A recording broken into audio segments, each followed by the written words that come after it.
nnamdi kanu emeka gift oimo nnamdi kanu sikene metuku edozi ada biafra nnamdi kanu adani bioramo isi suchenna kanu nnamdi kanu ifemina is royal highness nnamdi kanu ese Israel kanu nnamdi kanu nnamdi kanu odogu nnamdi kanu engike buna ko nnamdi kanu anyamelo sondi nyeliaka nnamdi kanu ifemena his excellency nnamdi kanu Governor Fayose nnamdi kanu of Ekiti kanu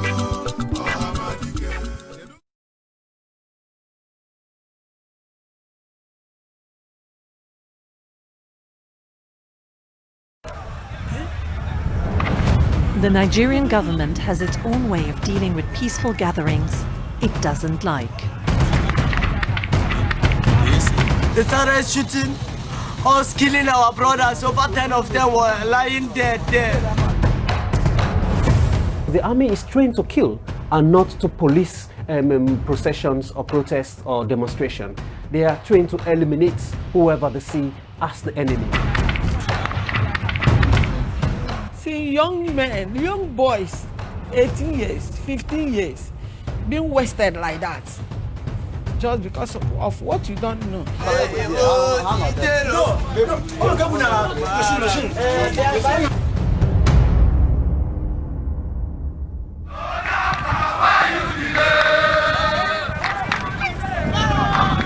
The day began with a gathering of people who want to create an independent country in the southeast of Nigeria, what was once known as Biafra. Pro-Biafra members and supporters had come to pray for the release from prison of one of their leaders. We have seen an increased number of disgruntled young men and women in southeastern Nigeria joining processions, joining gatherings to demand for an independent Biafra state. Because the people in that part of the country have always felt marginalized, they've always felt segregated against, they've always feel left out in the share of the Nigerian national cake. Back in 1967, people in the southeast of Nigeria declared themselves independent, creating a separate country called Biafra.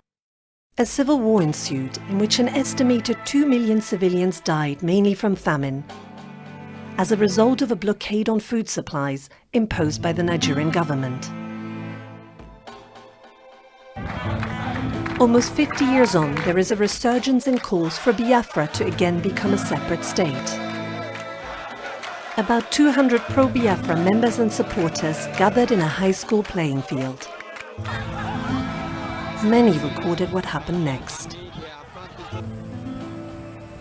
We saw the army people marching into the premises. When they were marching in line like this, once you enter, as they entered there, all of them will just squat down, staying as if they are in the war front. Without warning, without any signal, without any notification of what was going to happen, the military opened fire with live ammunition on these peaceful activists and supporters. People dying, people falling on the ground, blood gushing out. The whole part of that field was filled with human beings' blood. And after a while, they start carrying dead bodies into their van. Where they took them to is what we don't know.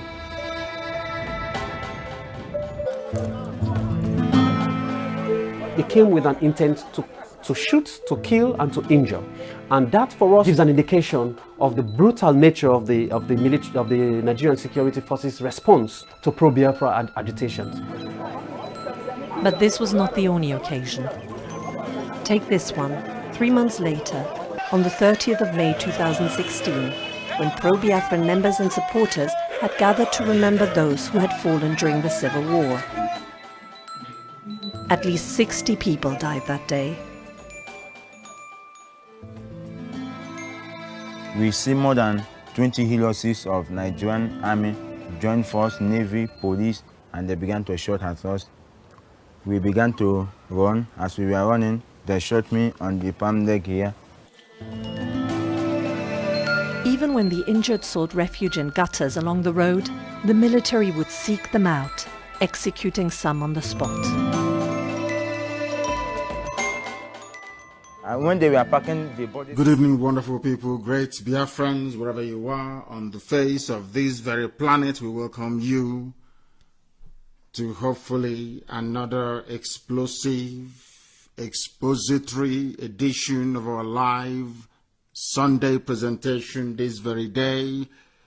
A very sad day in terms of our memory in this very struggle, this very movement. The 13th day of September in the year of our Most High Elohim 2020, with the time now standing at precisely a minute past 7 p.m. in the blessed land of Biafra. And I presume, and correctly so, the same number of minutes past it of the hour, regardless of where you're domiciled. I welcome each and every one of you. I say good morning, good afternoon, good evening, and good night to some of you. This is Radio Biafra. We are listened to in well over 160 countries and territories all around the world. If you're not listening to us via IPOB Community Radio, Radio Biafra app, then you're joining us via my Facebook page. Of course, the numbers will be suppressed as usual because Facebook is corrupt, they are criminal, they are evil. They are supporting the damnable Zoological Republic because they are supporters of terrorism and Islamic terrorism at that. And I tell them to their faces and I dare them to shut down my page, which they can't. All they can do is to suppress. All they can do is to restrict audience reach. All they can do is to go and re-edit what I have just written to insert some, should I say, unintended grammatical errors in it. But we are defeating them as we have defeated every enemy before us. We are not going to, should I say, dampen the intensity of our relentless onslaught against the damnable Zoological Republic. We are going to continue full steam ahead. We are unstoppable. That is one thing our enemies must understand. We are being listened to this very evening, morning, afternoon, or night, depending on where you are, even on FM in the land of Biafra. We are also on satellite. Some are listening via YouTube, and some of you are listening via TuneIn. A whole host of platforms are streaming this very transmission live, and I welcome sincerely and honestly each and every one of you, including saboteurs, including damnable zoological animals. We welcome each and every person. Once you have your pen and paper ready with you, we shall, without further hesitation, proceed to present this very landmark program this very evening. You must pay very close attention. You must listen attentively and be able to appreciate where we are coming from. We are not like anything you have seen before. We are a special breed. We are not infected with the mentality of colonialism. We are not the children of neo-colonialists. We are not easily persuaded to tilt towards evil. We are upright. We are whiter than white and whiter than snow. We are unstoppable. We do not retreat. We do not surrender. The only thing we know is freedom for Biafra, and that is where we are heading to. And nobody, and I repeat, nobody, no bagger, no idiot is capable of stopping us. It doesn't matter who you are. It doesn't even matter if you possess nuclear weapons. One thing is certain. We shall do all we can diplomatically and, of course, peacefully to restore Biafra. Where that fails, any option the enemy gives to us, we shall gladly accept it and meet them even at a place of their own choosing. We must pray as always. But I must tell you who I am. My name is nnamdi. I am the leader of IPOB the whole world over. I am the director of Radio Biafra and Biafra Television. And by the very special grace of the Most High Elohim, a servant of the wonderful people of Biafra. We are unstoppable. It doesn't matter what the enemy does. Not today, not tomorrow, not ever. Anybody who understands where we're coming from will appreciate our doggedness and our determination. We do not capitulate. Our destination is freedom. That very freedom should be found in Biafran. That's where we're heading to, and no idiot is capable of stopping us. We must pray this very evening. Some people have written to me to say, oh, you're very harsh the way you speak. That is why some Efulefus all over the place are crawling out, because when they go to work in the morning, when they try to speak, their white friends will tell them, are you not part of nnamdi Kanu's movement that is making it impossible for some of you, or should I say, that have made us to understand that some of you are backwards, you do not reason very well. Anybody from the zoo called Nigeria is an animal because the name was given to you by a white lady. It wasn't given to you by your ancestors. If you say you are a proud Nigerian, it means you are a proud animal, you're a proud idiot. And I must tell you that to your face. Even if you don't like it, then when you go down, you reflect, you ponder, and you think over what I'm telling you, you will come to the realization that what I'm telling you is the truth. And you must repent from your stupidity, because we are not infected. You know, that stupid black mentality, we are not infected with it. In IPOB, we are of sound mind, very pure, very clear. We know what we are doing. We know where we are heading to. No amount of idiotic and hopeless distractions can take us away from where we're going to. No idiot can, not today, no, never, ever, ever. And we must pray this very evening. As I was researching this evening before coming on air, it should be your morning, your afternoon, or your midnight, something struck me. I came across a prayer for genocide victims.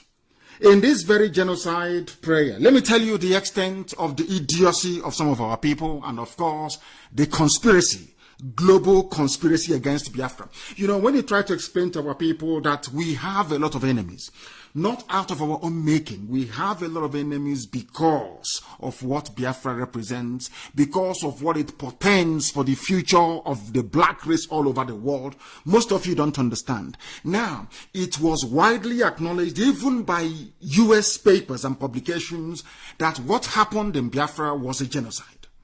But you know, the funniest thing is that when you go through the list of the countries where genocide was committed, Biafra is always missing. The only people to recognize Biafra was Israel, in terms of the suffering and the pain we had to endure from 66 to 70. Benjamin Netanyahu a few years ago mentioned it during Holocaust Memorial. He mentioned, of course, the Jews of Europe and Biafra. Now, this evening, you know, the thing about a Fulef is that they don't reason very well. They don't think very well. They don't reason. The thing about a fool, a traitor, is that a traitor doesn't reason. That is why all over the world, even in countries where where they no longer practice capital punishment, there is always capital punishment for traitors. Because you know, one thing is that every Fulef is an idiot. They don't reason very well. Now, ask yourself this very question. Why was the name Biafra deleted from the list of recognized people that have suffered Holocaust by the United Nations? Who are those behind it? Any day you understand that, then you will understand the magnitude of the problems that we have to encounter and surmount every blessed day in order to make sure that the message of Biafra permeates right through the subconscious of every living being on this very earth. These are the things that most people don't appreciate. These are the things that they don't even understand. But we are here to educate them. I went through the prayers. There they have the Nazi Holocaust, of course, in Europe. They mentioned Cambodia, there was Rwanda, there is Bosnia, there is Darfur, mostly, of course, Islamic. But there is no Biafra. Ask yourself that question, why is there no Biafra? Because of poverty of leadership. Because you have no leaders, you have people, all they care about is their pocket. They don't care about your well-being, they don't care about your rich heritage, they do not care about your survival as a race and as a people. All they want to do is to contest for presidency. That is why we have our people in Benue. Igbo people are also scattered everywhere, cut into pieces. And nobody gives a damn. All they want to do is to line their pockets with the loot they have collected as a result of the privilege they enjoy in political office. All that nonsense is coming to an end because Biafra is coming. But we must pray before we proceed this very evening to bring you what we have in store for you. This is not an original prayer from me. I am praying a prayer that is prayed for every Holocaust victim all over the world. And today being the 13th, and of course 14th, because tomorrow is our Sabotua Day, we remember the likes of Ohaneze and Deatron and Dushi, We remember Igbo governors and the Fulefus in Lagos and in Abuja, those who ganged up to ensure that our people were killed. By this time last year, but you understand this very clearly, there will be no forgiveness when the time comes. They will face trial and they will be hanged in public. I am making it absolutely clear so they can intensify their treachery and their sabotage. But that on its own is never ever going to stop us. This evening we are going to pray. We are going to remember all those that fell at Isi Alangwa, everywhere, every victim of this very effort. In fact, we even remember those that died between 66 and 1970. But one thing is different with this generation. We are not going to forgive nor forget. We are going to keep hammering on this very issue until the world recognizes that Biafra did indeed suffer a genocide, and we did in fact suffer a Holocaust equal in magnitude to that which was suffered by Jews of Europe. The only thing is that Jews had leaders. The Jews of Europe had a credible, formidable leadership. The only difference is that we in Biafra land, we have no leaders, or we have our traitors everywhere. They used traitors to replace as leaders. That is why nobody is talking about this very important aspect of African history, the genocide in Biafra land. But we must talk about it. That is why we are different. That is why they do all they can to gang up against us. Of course, they are failing and they will continue to fail. And that is why we are unstoppable and highly formidable, of course, and they know this. We must pray this evening. Cover your heads wherever you are if you're one of us. And you must bow down in prayer. Let us call upon the Most High Elohim, God who is full of mercy. This same God of Abraham, of Isaac, and of Jacob. This same God of Biafra, this same God of Eri, the progenitor of the very modern Biafra that we have today, who dwells on high, onye biebe kachase beni n'elu, under whose pinions rest the souls of our beloved departed, those who died 3 years ago, this very night, and some the following morning. We remember all of them. Those that were betrayed by our Ohaneze and Igbo governors that perished at the hands of those that killed us between 60 to 70. We ask thee, O Heavenly Father, to bear us witness. To bear us witness. We cry out to thee as we remember every victim of Operation Python Dance, instigated by Igbo men and women and carried out by Fulani Janjaweed. And Britain was in Abuja and they were watching helplessly and hopelessly. They did nothing. The US government was there. They did nothing. Because we are your chosen children, because we are blessed. The same way that the whole world kept quiet as Jews were being slaughtered in Europe was how they kept quiet as your children were being slaughtered in the land of Biafra, the land of the ancients, where you said that Biafra will be restored. And we held on to that very tenaciously. We lost over 5 million between 67 and 70, from 66 to 70. We survived it. We have lost many more. Since then, we are still living. We are still surviving it. Our women, our children, our young, our old, our strong, our weak, are being slaughtered and kidnapped on a daily basis. Every day we are being kidnapped. In Anambra yesterday, we were kidnapped. Everywhere we are being tortured, we are being killed. The videos are everywhere, the pictures are everywhere, but the conscience of the world is blind to it. That is why you, as Almighty God in heaven, will come to the rescue of your children. We cry out to thee, because we are being tortured to death, we are being mutilated, acid poured on our faces, in borrow pits in Aba, where our corpses were dumped. Amnesty wrote, the world condemned, the world spoke, but nothing happened. The same regime is still in power. The same criminal cabal is still in power. Nobody ever holds them responsible, because the criminality of Britain is to cover the evil that the Fulanis are doing in a damnable zoological republic that you did not create. It was made by man, and so will the hands of men destroy it. Oh, Heavenly Father, to thee we cry about the horrors of 66, 67, 68, 69, and 70. The full devastation of Fulani Janjaweedism and British hatred for Biafra became very clear for the whole world to see That hatred has continued. The Fulani Janjaweed have continued to kill, to slaughter with impunity and at will. Nobody holds them responsible if you speak. They threaten you with imprisonment if you speak. They abduct you if you speak. They imprison you without charge. That is the cruel, unjust world that your children are living in.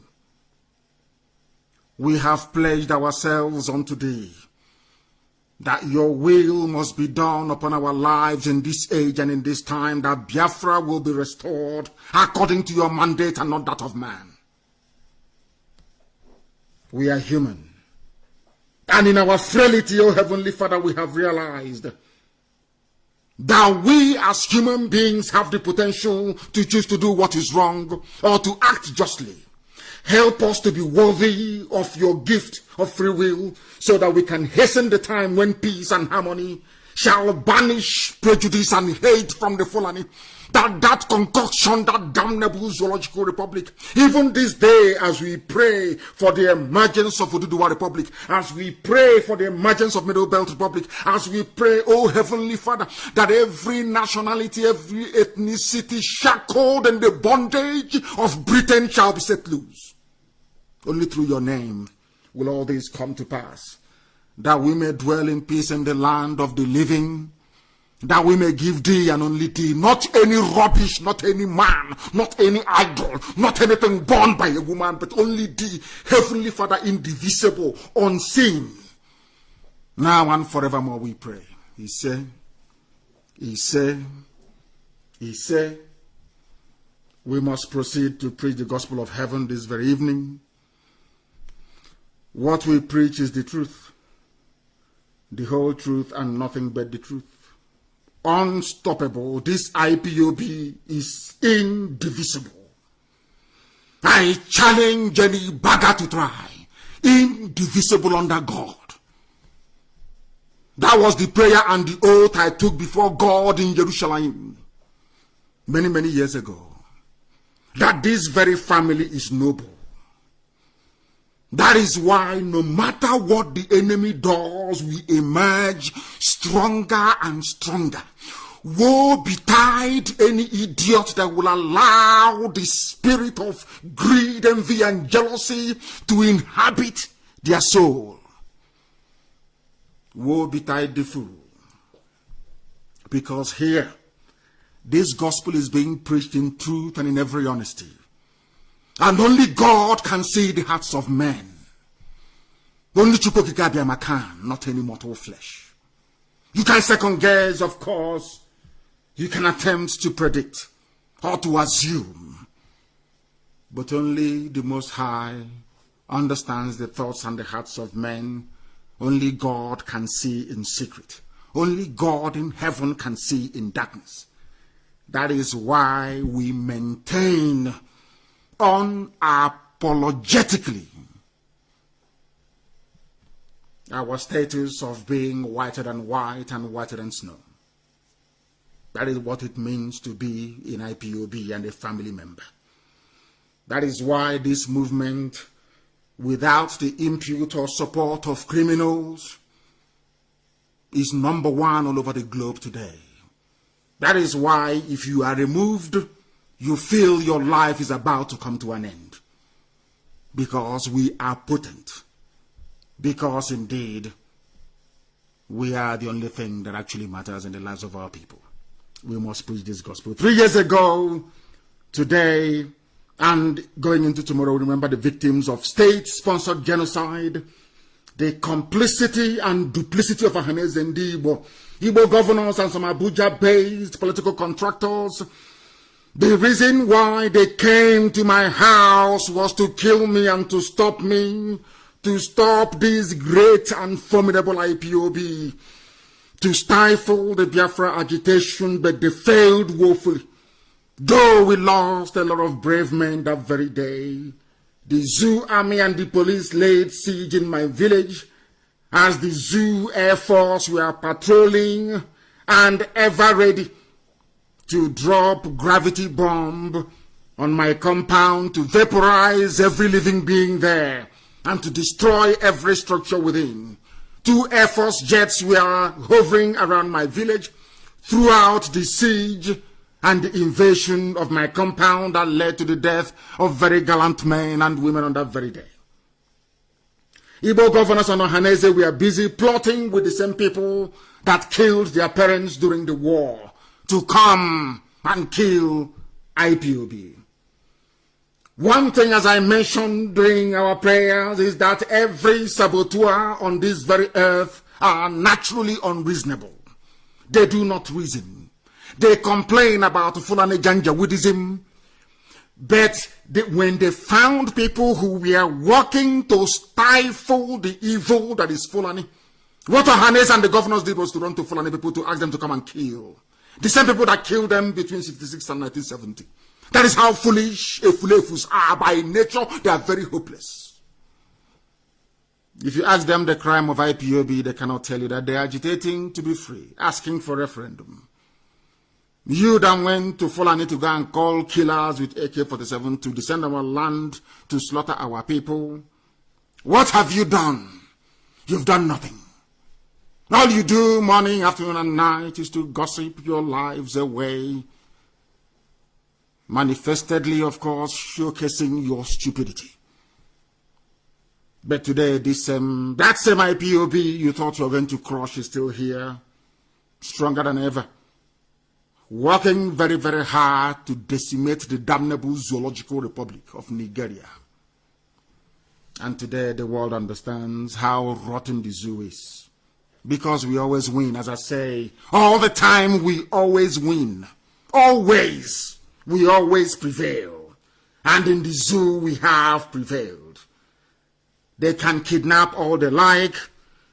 The Hausa Fulani, I wouldn't say Hausa, of course, it's Fulani. Hausa doesn't exist. They are servants, they are slaves to the Fulani. They don't exist as a people. All they have is their language. As human beings, they don't exist. The zoo army can do all they like. The DSS can kidnap as many people as possible. They cannot stop this movement. In South Africa, during the days of ANC, people were killed, people were kidnapped. There was sporadic shooting by the South African army, their security forces. Did it stop apartheid from crumbling?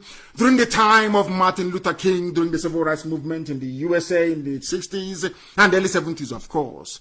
Did it stop civil rights from being enacted as a law in the USA? The devil will try. Satan will do all it can.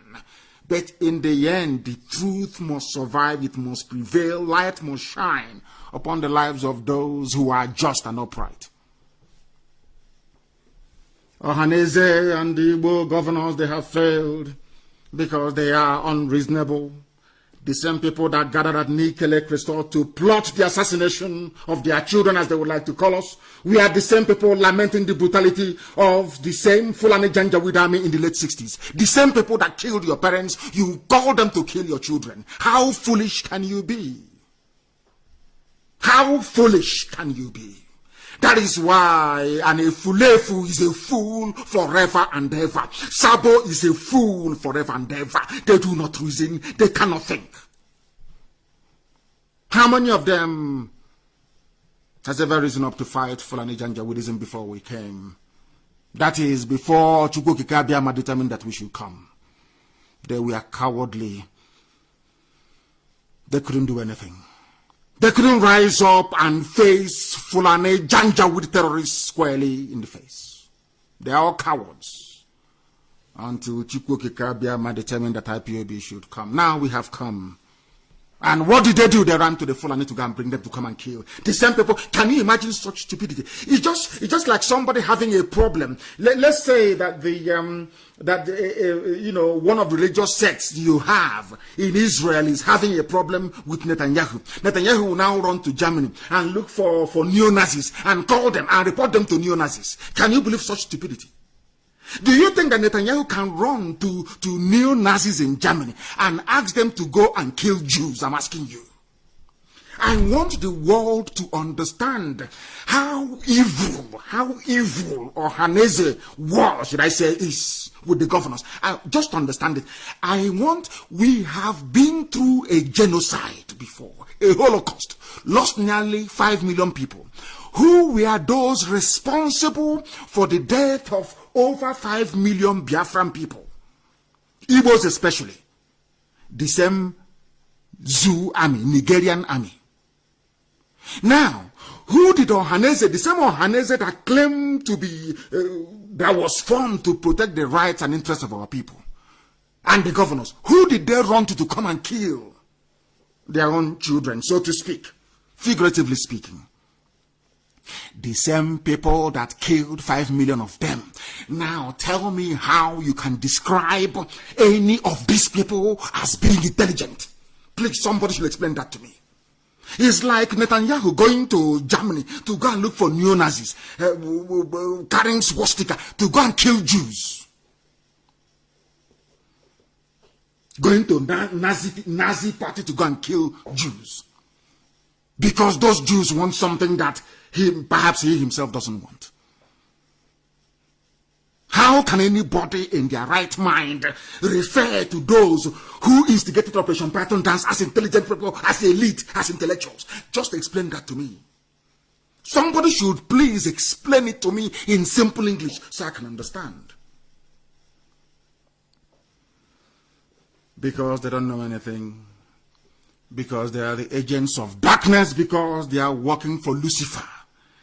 That is why they are the way they are. And that is why they will continue to fail. And I want to prove to you tonight that Elohim Chukwukika Biama is fighting our battle for us. We are just mere mortals. We just exist, doing and preaching this gospel fearlessly. Britain is our problem. That is the truth, because they hate Biafra with a passion. Let me tell you something. A British person who works in the Foreign and Commonwealth Office, who works in the Foreign Service, who have spent years researching what Biafra is all about, they can never love you. Because they know you are the chosen children of God in heaven. Why is my language undiplomatic? I am an Anglophile. I am a British citizen. Anglophile means that, of course, I love and cherish all the values that England have come to represent over the centuries. Why do I speak the way I do? It's because some of them don't want us to exist as a people. An example is the British High Commissioner in Abuja right now. She wants all of us dead. A woman for that matter. A woman for that matter. She wants all of us dead. The only people they want to survive are the Efulefus. Those who maybe 2 years from now will gladly convert our communities of villages and our towns into emirates. That is what they want. That is what Lucifer is pushing for. That is what the devil wants. But unfortunately for them, there is IPOB, and we are immovable. They know we cannot be bought. Anybody with tiny grain of common sense, you know we are unbuyable and we are not moving from where we are. And God Almighty in heaven is fighting our battles. Ask yourself this question. What did we do to Facebook? Ask yourself, did Biafra offend Mark Zuckerberg? In what way did we offend that young man? How? But he came to Nigeria, collected money, collected cash, bribe from the late dead Buhari. Collected money to suppress Biafra that he doesn't know about. Sometimes, if I am an efulef, if I'm an idiot, if I'm a saboteur, sometimes I should be able to sit down and reason and think of the array of enemies, very powerful enemies that we have. Before you dabble into your stupidity, into your, not that it has anything to do with us, because you can't do anything. He's sabo, morning, you can't do nothing. Think of the enemies that is to tell you the self-hate that propels these people being controlled by Loretta Onochie, that harlot in Asarok. Some of you don't understand that you are surrounded by enemies. Those enemies are afraid of what you have inside you. They know that with you, light will come into Africa. They know with you, a black man can no longer be called nigger. They know with you that Africa will be liberated. They know with you, you will be to Africa what Japan was to Southeast Asia. They understand all of that. And they are doing their damned best to stop you. Yet you cannot see it because you're a traitor. Let me tell you how Elohim is fighting for us. Everything I say comes to pass. Everything I tell you must come to pass. If you're in doubt, there is none of your so-called Papa G or Grandpapa G or none of those idiots, none of them has come to 10% accuracy of prediction. Mine is 100%. 100%. None of your so-called, what they do is guesswork. None of them. That you call your daddy in the Lord because you're a black fool in Africa, you have no brain, you cannot reason very well. None of them has come close. And I want to prove to you that Elohim is with us. What is happening in the zoo? We will go to what Obasanjo said. Obasanjo is perhaps the only, apart from Abacha, the zoo have only had 2 decent heads of stairs. What I mean by decent is not by their performance, but of course they understood the zoo and how the zoo functioned. One is Abacha, or should I say, I will put Obasanjo for the rest is Abacha. Abacha is a representation of the wickedness and evil of a Nigerian. People that will be there and the police will go and arrest people, students who are planning to protest fuel hike. When the same people, when Buhari was alive and protesting against Jonathan, nobody arrested them. But all of you are quiet. That's how foolish all of you. People say, oh, but stop it. You insult them too much. You're insulting. Why won't I insult them when they are foolish? When people have chosen to be foolish, why should they not? Why wouldn't we insult them? Why not? Under Jonathan, there was fuel strike. All these so useless idiots you call your Daddy G.O. I understand all the nonsense with Daddy Freeze, all that garbage, all some of you hypocritical monkeys in the zoo without brain. The same pastors, the same Papa G.O., Grandpapa G.O., the same people, of course. Facebook will cut, of course. I can see they're saying, sorry, we are having trouble playing this video. That is what I can see on the screen right in front of me. That is what I can see right in front of me. But of course, that is the way they are. That is the way the zoo operates. We are going to see if we can continue by some other means. I know they will do their devilish best to try to stop what we are doing this very evening. That is the way they roll. That is the way they operate. Efulefus cannot see it. They cannot understand it. The Efulefus we have cannot understand it. But this very day, of course, as always and in everything, we are going to do the best we can to make sure that this very program continues unabated. They are saying, sorry, we are having difficulties. We are having trouble playing this video, whatever that means. I have no clue. I have no idea. They are trying to stop us from... That was why I said, I knew they will interrupt the program, of course, I knew that. That was why I said that everybody must please try and get, or try and be on IPOB Community Radio. They are stopping our broadcast this evening on Facebook. They are interrupting it. They are interrupting it. They are doing their best to interrupt it, but we are going to go back live. We are going to be live. Nobody is going to stop us. I mean, nobody can. Not today, not tomorrow, not ever. We are doing the best we can to return and make sure we are on Facebook broadcasting this very evening. I don't know that. Yes, we are trying to. Please do bear with me. Do bear with us. Our Facebook has been rudely interrupted, as always. That is what they do. They interrupt what we are doing. They are hoping and praying. Of course, once they do it, they will now cut the numbers of people viewing to maybe 4,000 or thereabout, 4K. That is what they do. So that people following on Facebook will not be able to enjoy this very program. To enjoy this very program, we must continue. We must continue, please. Do bear with us. Do bear with us. Do bear with us. We are absolutely off on Facebook. I imagine we are off on Facebook. I don't know if people can hear me. I don't know if those of you on Facebook can still follow that. I know that YouTube is okay. I need confirmation. I do need that. They say that Facebook is still live. Absolutely wonderful. So we continue. They said it's still live. So we proceed. If there is any problem, please do let me know.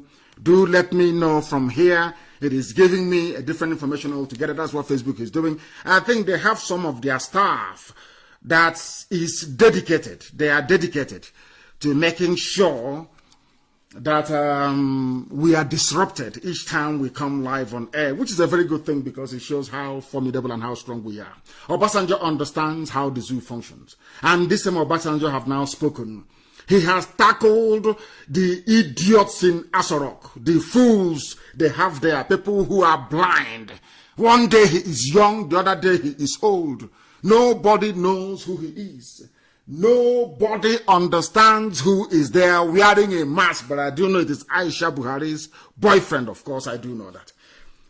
Again, according to newspaper headlines, Obasanjo tackles Buhari, says the zoo, Nigeria, or Nigeria to some of you who want to be a little bit posh, is fast drifting to a failed state. It is drifting to a failed state. Why is it a failed state? Because of what Obama did, what Cameron did. They imposed Fulani because Fulani is easy to control by the white neo-colonialists. That is why they put them there, to make sure that oil and gas is flowing, to make sure that the reign of mediocrity continues, to make sure that idiocy reigns supreme in their zoo. That is why they don't look at you or regard you as a human being. When you see white people insulting you, please, you should be grateful to them. Because they are reminding you of your stupidity. Somebody came to Africa and named you Nigeria, wiped away with one stroke of the pen your entire history and who you are, and gave you a history from 1914. And they authenticated that history in the year 1960 to show how foolish our people are. Today, Obasanjo, the ex-president, has again tackled whoever is the idiot in Asorok they claim is Buhari over what he called mismanagement of diversity and socio-economic development of Nigeria, noting that the country is fast drifting to a failed state under his. Of course, the zoo has failed. Fulani terrorists are in control of the north. They kill with impunity and at will. Nobody arrests them. You don't hear about DSS raiding their homes in the middle of the night. You don't hear about army rounding up their youths and shooting them.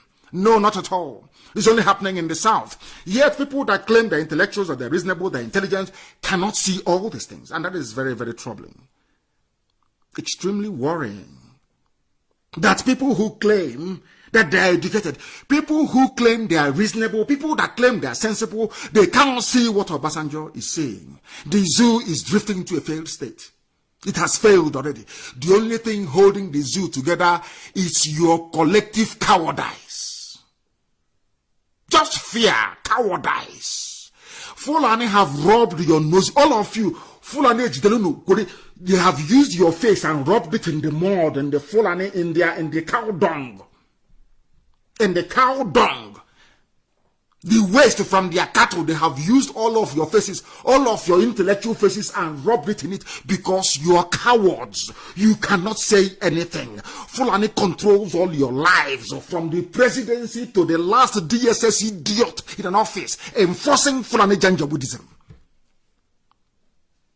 Cowardice. The zoo is a failed state. The only thing holding it together is cowardice. And the greed of some traitors who will always be traitors, those that their ancestors were warrant chiefs when the white man was around. You don't know that? Tell me why people will not revolt in a place where those who claim they instituted federal character just jettisoned it, and all of you are just looking more. When was the last time a president of the zoo and INEC chairman came from the same region? Since when? Go and check your history. Because you don't read history, because you don't read anything more than 2 lines. Sabo cannot read anything more than 2 lines. These educated illiterates cannot read. I'm asking you, when was the last time? This is the only regime in the world where the head of INEC or Electoral Commission is from the same tribe as whoever they claim is their president. All the service chiefs. Because the ones they have from Yoruba, they're just decoration. Everybody knows it's just for decoration. All of you are there. And you wake up in the morning and you open your useless thinking mouth to mention one Nigeria. Let us, this thing that IPOB is doing, this thing nnamdi Kanu is doing, to tell you how foolish you are as a human being. How daft you are. How daft you are. Disclosing this at an interactive session with some sociocultural groups in Abuja on Friday, Obasanjo said, today, Nigeria is fast drifting to a failed state to a failed and badly divided state economically. Our country is becoming a basket case and poverty capital of the world. And socially, we are firming up as an unwholesome and insecure country. Everybody knows that. Every fool knows it. Even those who claim that they are intellectuals, they know this. Ask them, why can't you rise up as IPOB has risen? Why not? Do you see that we are the ones who are leading the way? Even that Obasanjo had this courage is because of IPOB. Because before now, all of you were in awe of Fulani Janjaweed. All of you were afraid of them, terrified of. I said they are nothing. These are vacuous, empty idiots. They have nothing to boast of. Absolutely. It's only your fear that will allow Fulani to take over your village. Only if you're a coward. Only if you are a fool will you allow them to take over your land. Look at what they are doing with impunity. With him, once you speak, they look for something against you, and all of you are there. And I have an advice to give to Obasanjo this evening. Live on air, the whole world is listening. Millions are listening all over the world. I said millions are listening all over the world. I am going to give Obasanjo advice. Because, of course, Obasanjo is an agent of neocolonialism. Those that want the zoo to remain one, those that built you. You don't know, it's a thing of pride. It's just like your child. Have you ever destroyed a toy made by your child before? Go to your child's wardrobe this evening or morning or afternoon, depending on where you are. Get one of those toys that your child painstakingly constructed and destroy it and see how the child will behave. A simple example. So, if you are talking about dismembering the zoo, Britain feels insulted. Britain, they see themselves as whites. They are gods. They went to this darkened continent and civilized this bunch of animals, brought them down from the branches of the tree and made them who they are, gave them education system, gave them the Bible that they are jumping up and down for, and gave them education system and everything that they know. Do you understand it? So, destroying the zoo or dividing the zoo, getting us to go back to how we were before the white man came, is an insult. Britain feels offended. That who are these niggers? Who are these monkeys to attempt to dismember what the superior white people, they are whites, they are Europeans, they are superior. We created Nigeria. How can you divide it? We are your superior. We are your gods. We gave you your names. The names you're bearing today, we gave to you. We gave you Anglican Church. We made sure Catholic Church was there. Everything you are, we made it possible. You're shouting Jesus Christ. We gave you Jesus Christ. Everything you are is because of us. Do you see how they reason? That is why if you come out to say, I don't want the zoo, I want to go back to how we were before you came, they will say, no, you are nobody, you're nothing. And they are using the lives of Obasanjo and some of you demented idiots claiming you're educated. Some of you fools. I read one idiot, he said, I will fight as a patriot. Patriot of what?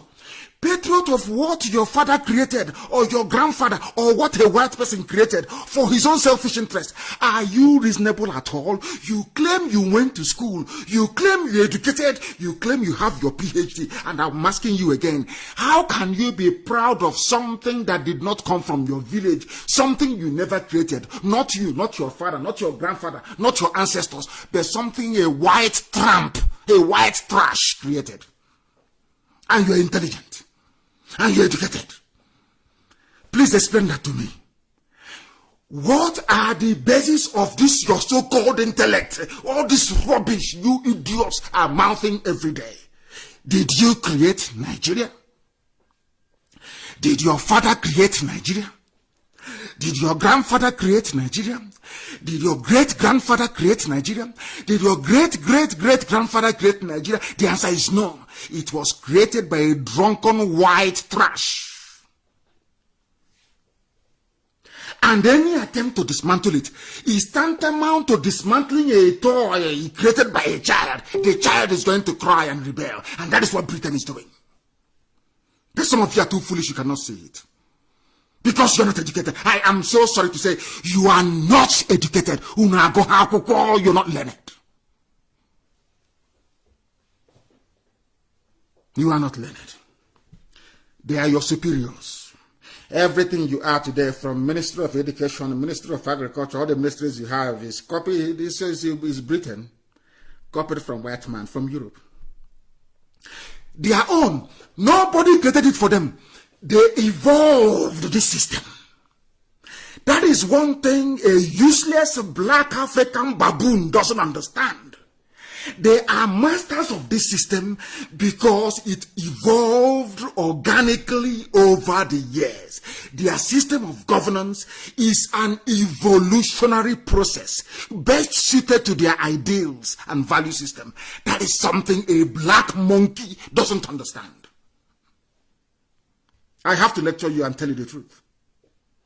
That's what I preach. The gospel of truth. Ask a white man, Britain, who colonized you? Simple now. Who colonized you? Who gave you Ministry of Agriculture, Ministry of Religious Life, all these ministries? Who gave it to you? It evolved. You created it out of necessity. Once there is a need to create a ministry, you create. When I was in England, there was no Supreme Court. In England, no, it was out of necessity. The English Supreme Court was created. It's not old. It's not even up to 30 years old. The English Supreme Court is not up to 30 years old. Do you know that?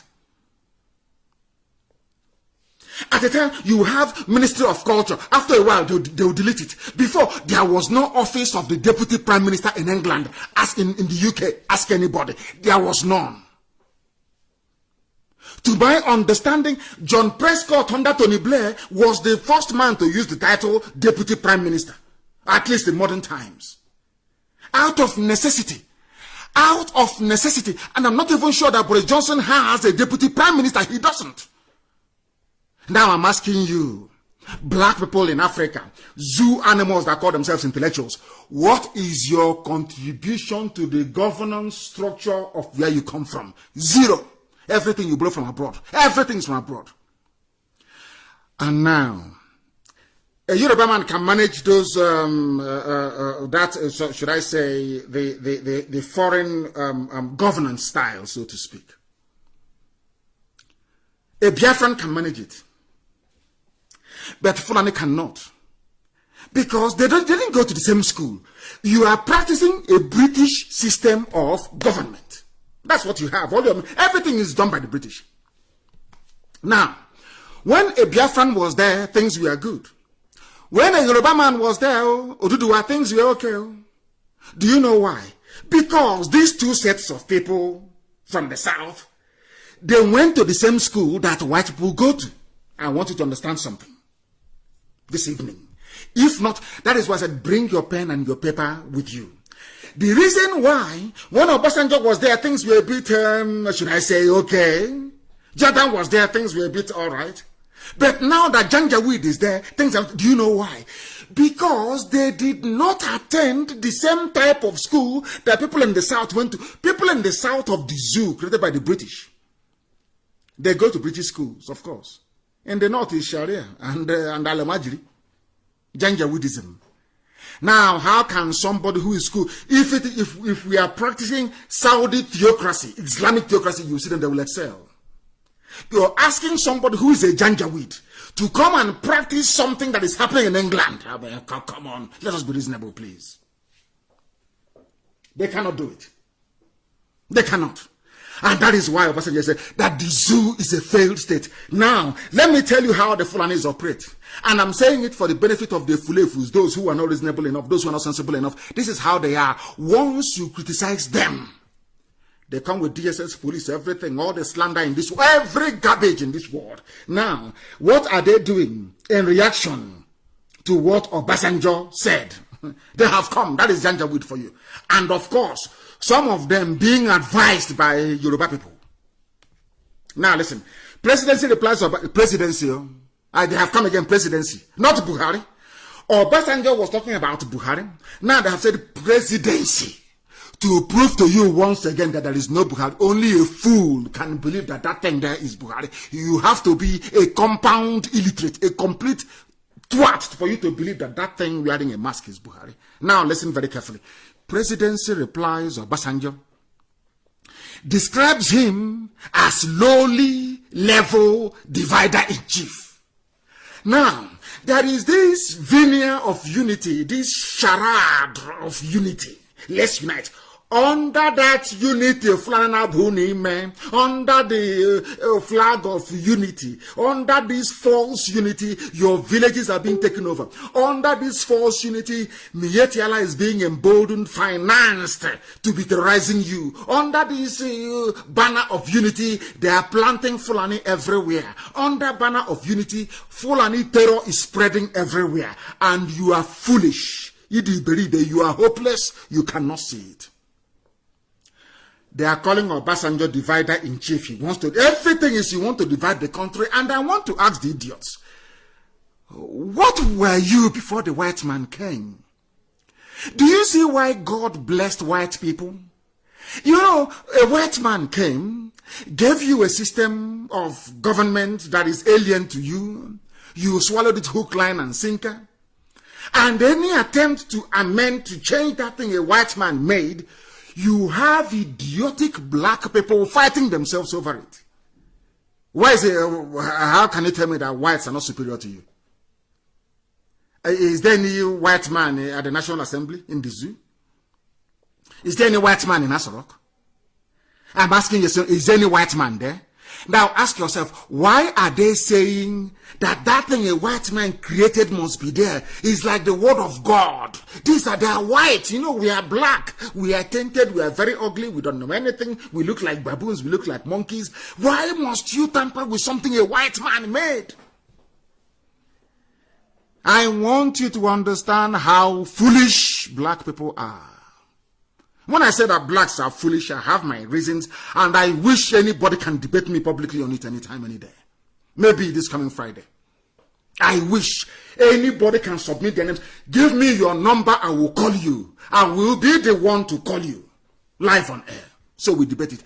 To let you understand that you are the architect of your own downfall. You are the master planner of your own stupidity. Something a white man created to benefit him. Britain did not create Nigeria to benefit you. They created Nigeria out of a business, out of a company called Royal Niger Company. It's a company, it's a business for them. They didn't create the zoo Nigeria because they love you. And yet, they are not in the National Assembly, but you are saying, no, we don't want that thing a white man made to be touched. Please leave it. It's white man, they are God, leave them. And Chikwe Gabiam in heaven is saying, okay, if that's what you're saying, and then I'll make them God. Because out of what you say, a lot of things can come to pass. It's prophetic. Some of you inadvertently are worshiping white people as your God. Every day, every blessed day. And God in heaven will say, okay, if that is what you're doing, okay, then I might as well make them God. That is why you are so inferior that you even recognized your inferiority complex. That is why, since it was a white man that built Nigeria, let no black man touch it. Fools everywhere. Obasanjo have spoken. They have now responded. They have insulted Obasanjo. They have said that Obasanjo is one of those that have descended from lofty heights of commander-in-chief to the low level of divider-in-chief. Divider-in-chief because Fulani is everywhere. Divider-in-chief because they cannot fight the insurgency that they themselves started. Divider-in-chief for saying the truth. As I said, I only have respect. I'm being honest with you. For only 2 heads of state in the zoo called Nigeria. One is Abacha. One is Obasanjo, because Abacha was the visual representation of the wickedness and evil of an average Nigeria. I'm being honest with you. The other is Obasanjo. Obasanjo understands the zoo and how it functions. He knows it very well. He's a neo-colonialist agent. Of course, an agent of neo-colonialists. He knows that very well. He's an agent. He knows those he's working for. And I know that he knows that I know those he's working for. But I can't say it live on air. He is not the divider-in-chief. And they went as far as saying that they're now going to probe him. But nobody has probed Halliburton involving Aisha Buhari. I don't know if people in the zoo are human beings or I can't understand. I keep asking God, who are these people? Why don't you investigate Halliburton? Did Aisha Buhari's name not come up? Can Aisha travel to the US? Anyway, some of you will listen to your Daddy Geos next week. Maybe on Wednesday, you can pay your tithe and listen to Daddy Geo. But they're not insulting Obasanjo. And I'm now going to tell Obasanjo what to do. Obasanjo is highly connected. He's an agent of most of the top-level, spy agencies around the world. He's a valued agent for them. Obasanjo knows what to do. If he feels sufficiently insulted, that is, by the statement that came out of Asorok, all Obasanjo needs to do is to reveal the identity of the idiot in Asorok and end this misery for everyone. But I know that he will not be able to do it. Because those that Obasanjo works for do not want the zoo to collapse.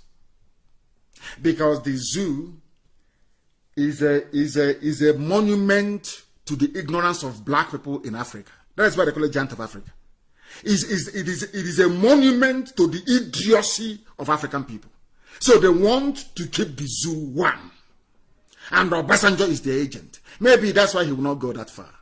But if I'm him, don't come out yourself to do it. Go and tell somebody somewhere, and somebody, Obasanjo is very crafty, tell somebody, let them reveal the identity of the idiot, and everything is over.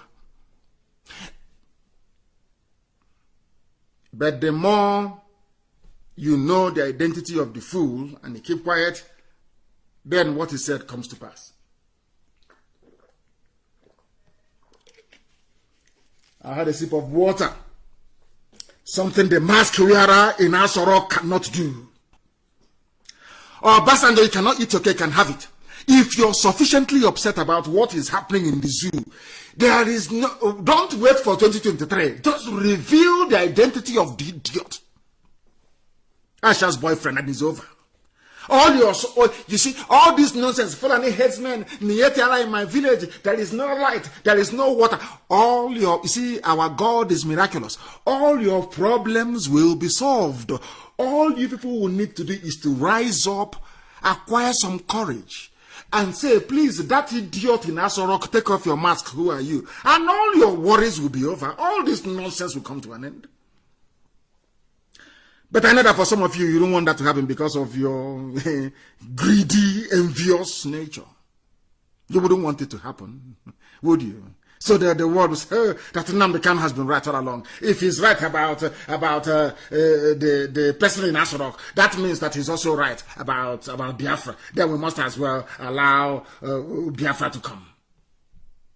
Don't you understand that? Do you not understand? That's what they're afraid of. Now, because of what Obasanjo said, in keeping with what Fulani does, Fulani works on intimidation and blackmail. The exact nature of a saboteur, blackmail, man, if you do this, I'll do this. If you do this, I'm going to do this if you do this. Idiots. That is why I always challenge every idiot who is a blackmailer. That thing you claim you know you have, bring it in the open. Let us see it. This is what Fulani does. Do you know what they have done today? Some of you don't know this. Do you know what they have done today? Account for the $16 billion power fund, privatization of assets. APC tells Obasanjo and Atiku. That is what they do best. They are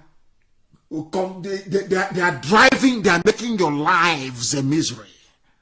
The zoo is a failed state. There is insurgency everywhere. There is breakdown of law and order. The zoo has collapsed. They know it. Now, what they're saying to Obasanjo is, don't say this again. If you say this again, that is this $16 billion power fund, privatization of assets, we are going to probe you. Do you see how they made it possible? When people are saying, oh, how Obasanjo is there, how are you going to have an impostor in Asoro, and Obasanjo will not say anything? He cannot now. If he says something, they're saying they're going to probe him. And if they probe him and arrest him and put him in jail, Britain will say, oh, don't worry, keep him there.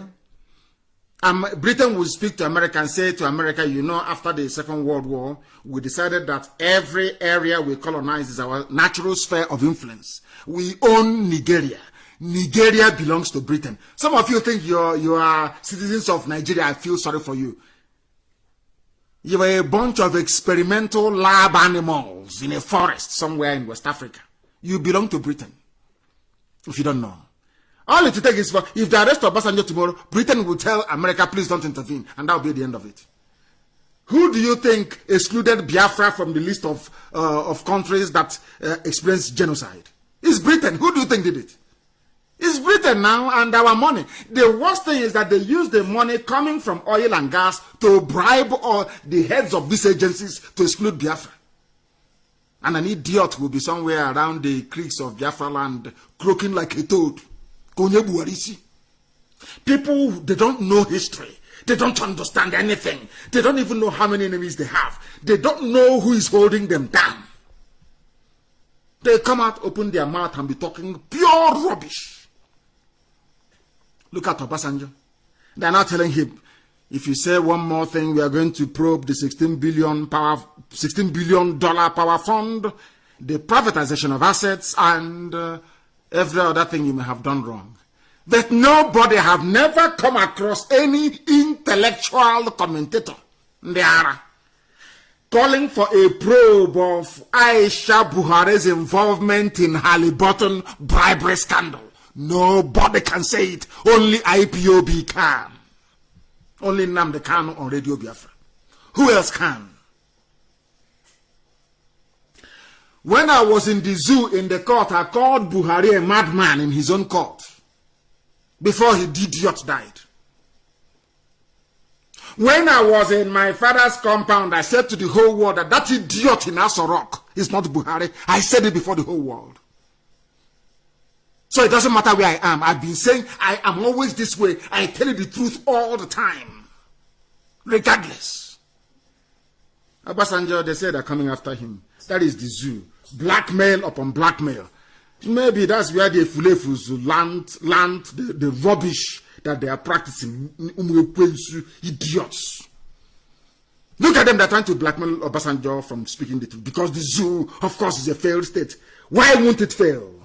Why won't the zoo fail? And some of you, you keep asking silly questions. Tell us, every time he's on radio, he's talking. I am on radio talking. And during my time on radio talking, for the very first time in living memory, prominent leaders from the North Central Geopolitical Zone, Middle Belt, have announced their exit from Arewa because they listen to us. Because they have common sense. Because now they can understand an Igbo man is not their problem. Now they know by virtue of our broadcast on this platform, now they understand the true intentions of Fulani Janjaweed. Now they know. The more you keep looking at Biafra, fighting an Igbo man, the more they consume you, the more they swallow you alive. It is very clear to them. Another achievement by us. If you don't know, let me tell you. We have opened the eyes and ears of people. Before we came, nothing like this ever happened. Fulani got away with murder. But for the very first time, Middle Belts are breaking away, and rightfully so. Now they understand Igbo man is not their problem. Have they not apologized? Have they not apologized? Is it not very clear?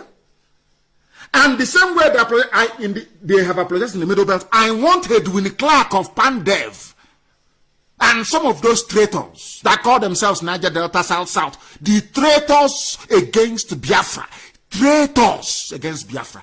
I need them to come out and apologize, starting from Edwin Clark. Edwin Clark must apologize. He was a traitor during the war. Middle Belt have apologized. They have apologized in the middle. Edwin Clark must apologize. That was how they gave him Federal Commissioner of Information. Because he sold his people. Has the problems gone away? I told you before that Efulefus don't reason very well. It doesn't matter how old they are. Efulefus do not reason. Their brain cells do not function very well. The same problem that Ojukwu was fighting for and proclaiming Biafra is the same problem that Edwin Clark that betrayed Biafra is seeing today after 50-something years. Do you say that if traitors don't have brain, Efulefu has no brain, Sabo, there is no brain in their skull? After 50-something years, that thing that his brother Ojukwu saw and that thing that Frank Opigo saw, and a German, and named us Biafra. The same thing that Edwin Clark saw and became a traitor to his people by selling our secrets to the Janjaweed. That same thing he's now campaigning for after 50-something years. Do you see how foolish traitors are? I'm not insulting him, he's an old man, but I'm telling him the truth. He must apologize. Middle Belt have now apologized to the Igbo, saying we are sorry for what we did. We were deceived. Which people made the position IPOB? Is it you? Did you make it possible? Or you think that people don't listen to our broadcast? Is that what you think? And they don't reason? They don't think very well? I commend them in the Middle Belt. The leaders announced the formation of the North Central People's Forum as a platform to fight insecurity and about time. And we support them 100%. The same way we supported Amoteku, the same way we support them. People must be free. Our agenda is not just people who accused us before of being very selfish, being very parochial. Our interest is only on Biafra. Now you can see it very well. We want everybody to be free. Because if we are not all free, nobody is free. I want everybody in that cage that Britain wove together to be free. Now you understand it. Now you understand it. Fulani will come and divide you. In broad daylight, tell you junk. And you accept it. The same thing that Britain did, divide and rule. That's what they're doing. Oh, if you make noise, I will go to your house of assembly. I will overthrow you. As they did in Imo State, with the head your hand. Remove the head your hand in broad daylight. For no justifiable reason, Ihedioha was removed from office. And everybody kept quiet. And they say, oh, we have succeeded. We can do anything we like. And once they grab an Efulefu and make him whatever rubbish the idiot wants to be, the idiot starts to sing Fulani praises. And you see Hope Uzodinma, the Supreme Court governor. After maybe 40, 50 years now, you see the idiot. He will start fighting marginalization. But of course, by then we'll be gone. And who knows, the idiot will be tried and hanged somewhere. Fools everywhere. Addressing journalists in Abuja, the group said, in spite of the abundant mineral and human resources in the zone, the North Central was bedeviled by vices like kidnapping, banditry, and other forms of criminality. Who are those criminals? Is there any TV group of bandits? Is there any Bachama group of bandits? Do we have any Nupe group of bandits? It's always Fulani. And the same Fulani are in charge of police, in charge of the army, in charge of Asarok, in charge of everything. The same people. In charge of customs, bringing in arms. Now you understand it, don't you? Every Sabo you see, every Sabotua, every idiot, even those that will rise up in the Middle Belt, after many years now, they realize their mistakes. And say, oh God, forgive me. Things were different then. After 50-something years, the Middle Belt have apologized. And that is why they can come out in the open and say, we are now breaking away from the North. Because they know they have our support. They know that very well. If you want to be free, you have our support. It's not about oil or gas. Any idiot can take the useless oil. In fact, the whole world is not even buying oil and gas anymore. Only an animal will believe that oil and gas will sustain him or her in time to come. Rentier economy. I commend the Middle Belt for their bravery, and they must stand on it. Of course, with the lives of Jeremiah Hussein and all the rest of them, they'll stand on it. These are hardened military men. They'll stand on it. Fulani cannot do you anything. I'm telling you, they can't do nothing. What they are afraid of is the coming together of our people.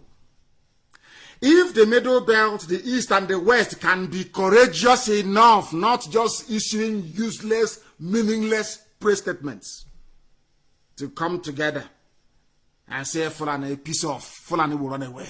They will do nothing. They are using their classic deal. They will now go to their villages and raise some other, give some other people money, give them houses in Abuja and say, go and challenge Jerry Hussein. Go and challenge David Bamiboye. Go and challenge Olushola Akomode. Go and challenge them. Challenge them. Tell them what they're doing. They want to divide our country. Divide a country built by a white person. Are you mad? Are you mad? Are you insane? We are preaching the gospel of heaven. This is Radio Biafra, 11 minutes past 8 p.m. in the blessed land that Chukwuka Biama made for the habitation of Biafrans, not from Yetiala. Not from Yetiala. Look at them. Ebonyi State. Umahi, you're the president, yes? Okay, see, Pastor, you want to be president, yes? Every idiot president. And they are busy working against their people. They are busy allowing foreign police commissioners, foreign DSS director, foreign army commandant to be terrorizing their own people, because this idiot has the selfish interest of being a president. And they are very clever. They pay all these brown envelope newspapers. They give them money. They'll be writing, it's our turn, 2023, equity and justice, fairness and all that rubbish. The only equity and justice we deserve is freedom. Not another idiot in Asorok. That will make no difference. I commend Middle Belt, please. Thank you very much for this. It's very bold. A very bold move. We support you anytime, any day. You call upon us, we'll be there for you. Not those people that have nobody following them. It's IPUB. You call upon us and we'll support you anytime, any day. And then Fulani will leave you alone. All these banditry, killings in southern Kaduna can come to an end within 7 days. Only 7 days it will end. Only 7 days it will disappear. All we need to do is to come together and say to hell with Fulani, and they are gone. And people are busy messing themselves up, telling me the intellectuals talking rubbish. I may not belong to, I am a defender of Nigeria. Nigeria, did your grandfather build Nigeria? You idiot talking about, I'm a patriot. Patriot of where? So, upon the whole school you went to, a white man came down and erased your history before 1914. And you are happy. Oh, Chineke, my brother. This you black people. Black. Unbelievable. That is what they do. It is high time also, if they want to show us how serious they are. I think that Samuel Otom can do it, the governor of Benue State. Can lead the Middle Belt governors to stop attending meetings with Northern Governors Forum. Pull away from it and the whole rubbish. All this Fulani garbage will come to an end. It's not difficult. They can't do you anything. You are an executive governor. You are immune from persecution. All you need to do from the Middle Belt is to come together and to say, enough is enough. We are pulling away from the Northern Governors Forum. This Fulani garbage will come to an end. This Fulani terrorism will come to an end. Don't you understand it? You know what they're going to do now? They're now going to go through the back to start begging them. Oh, we can be one. We can stop the killings in southern Kaduna. We can stop the banditry and the lawlessness. Let's be one. You know, one North, according to Ahmadu Bello. Let's first stay one. That's what they're going to deceive you. The same thing they did to Hausa people. Today, Hausa doesn't exist. Hausa, I don't mention them because they don't exist. They foolishly gave their land away to Fulani. And today they don't exist. The same thing that some idiots, some Filefus want to do in Biafra land, and we are saying no to it. It doesn't matter how many fake accounts you open. It doesn't matter how much Loretta Noche has given to you. It doesn't matter the garbage that comes out of your mouth. We are unstoppable. We are going to teach all of you a lesson that you will tell, if at all you are alive, to tell your children about. And there are mad people everywhere. And I want to ask, things are happening in the zoo. I am so happy. I cannot thank Chukwukika Biama enough. I cannot thank Almighty God in heaven enough. The Middle Belt are now breaking away, forming their own socio-cultural group away from Arewa. I want the governors, please, to follow suit. Governors of the Middle Belt, rise up to the occasion and do something decent. And today, I am glad and very happy to report, very, very happy and pleased that in London, these are the Oduduwa people I want to work with. These are the people who are serious. People talking about freedom. Not those talking about a point. Let's amend, let's restructure. If we restructure here and we restructure and they're playing and messing about with you. They are playing and messing about with you. Oduduwa Republic campaign was in London today, 13th of September. I have seen the pictures and I want those pictures posted, please, that the world may see it. These are the people we should be talking, and I know they're serious. For once, I now know they are very, very serious. And these are the people to talk to and to work with. They want freedom. All that Nigerian nonsense around Nigeria is garbage. You are a slave and a prisoner to any Fulani Janjaweed that comes in. That money, your people will... Look at Obasanjo was there. Are you telling me that an Igbo president is going to do more than what Obasanjo did? That's rubbish. Fulani won't let you. They won't allow you. If you talk too much, they poison you or they assassinate you. Britain is there. Britain is the gatekeeper to keep you away. If you don't know, let me tell you. People say, why I'm saying it now? Because they will never love you. Are they going to love you? Will they? People that kept away your name from the list of countries that suffered genocide, despite starving you to death, over 5 million people dead, they still took off your name from the list of people that suffered genocide. Are you telling me they will ever love you? When is that love going to happen? When? I keep asking you. When will it happen? I was even hoping that Conservative Party that is a little bit more humane will do something, but of course the hatred for Biafra is overwhelming. Their hatred, they know something that some of us know, but you as a redundant fool if you don't know it. Ask yourself why. Why would Britain, swear that this country will never emerge? There'll be no Biafra. Ask yourself why. What did we do to Britain that others didn't do to them? They swore that Biafra can never emerge over their dead body. And that is why God is dividing them. We watch and see what is going to happen to Britain. And I said to them many, many years ago, Britain will be divided. Every country will be on their own in Britain. And the funniest thing is that I will tell them that God is doing this to you because of your role in Biafra. They won't believe it.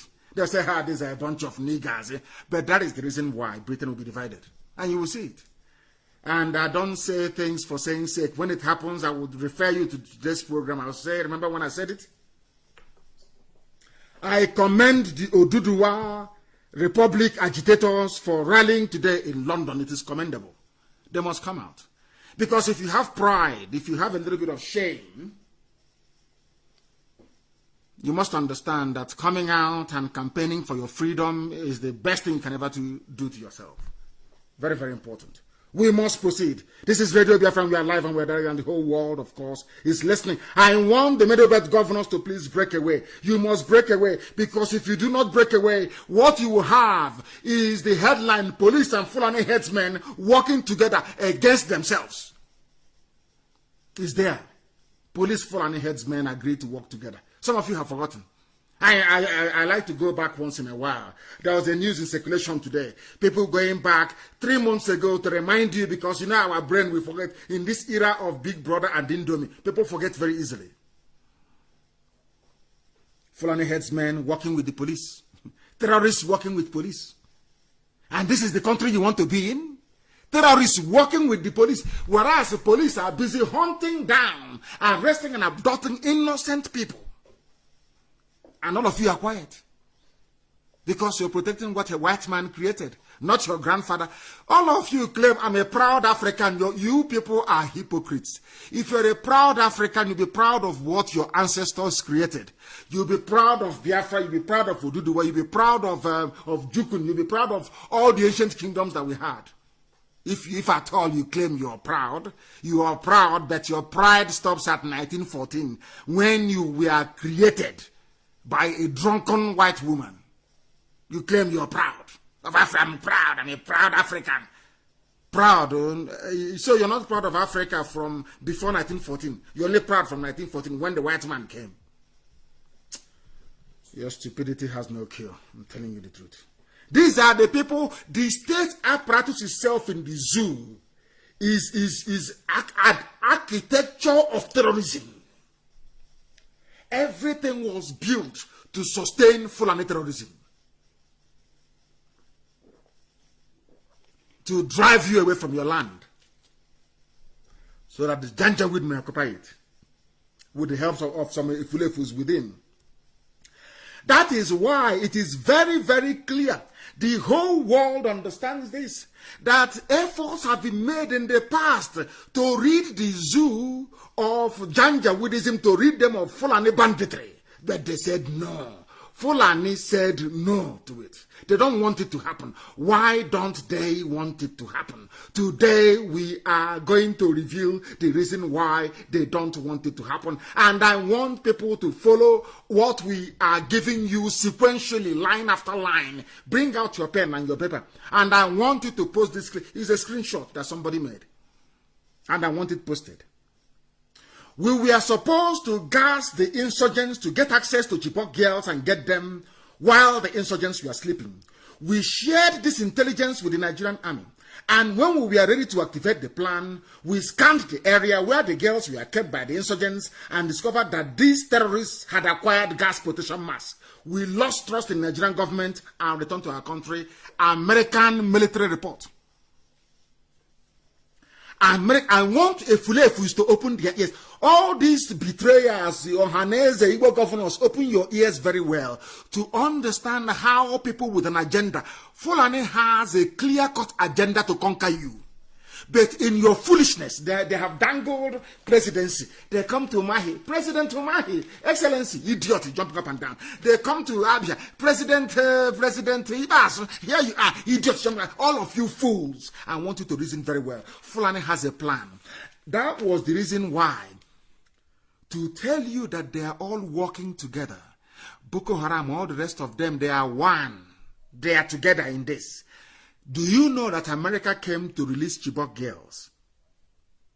When they were in detention under Jonathan. They came and they outlined their plans. I want you to be writing what I'm saying down, please. You don't write. Write it down, please. Pay very close attention.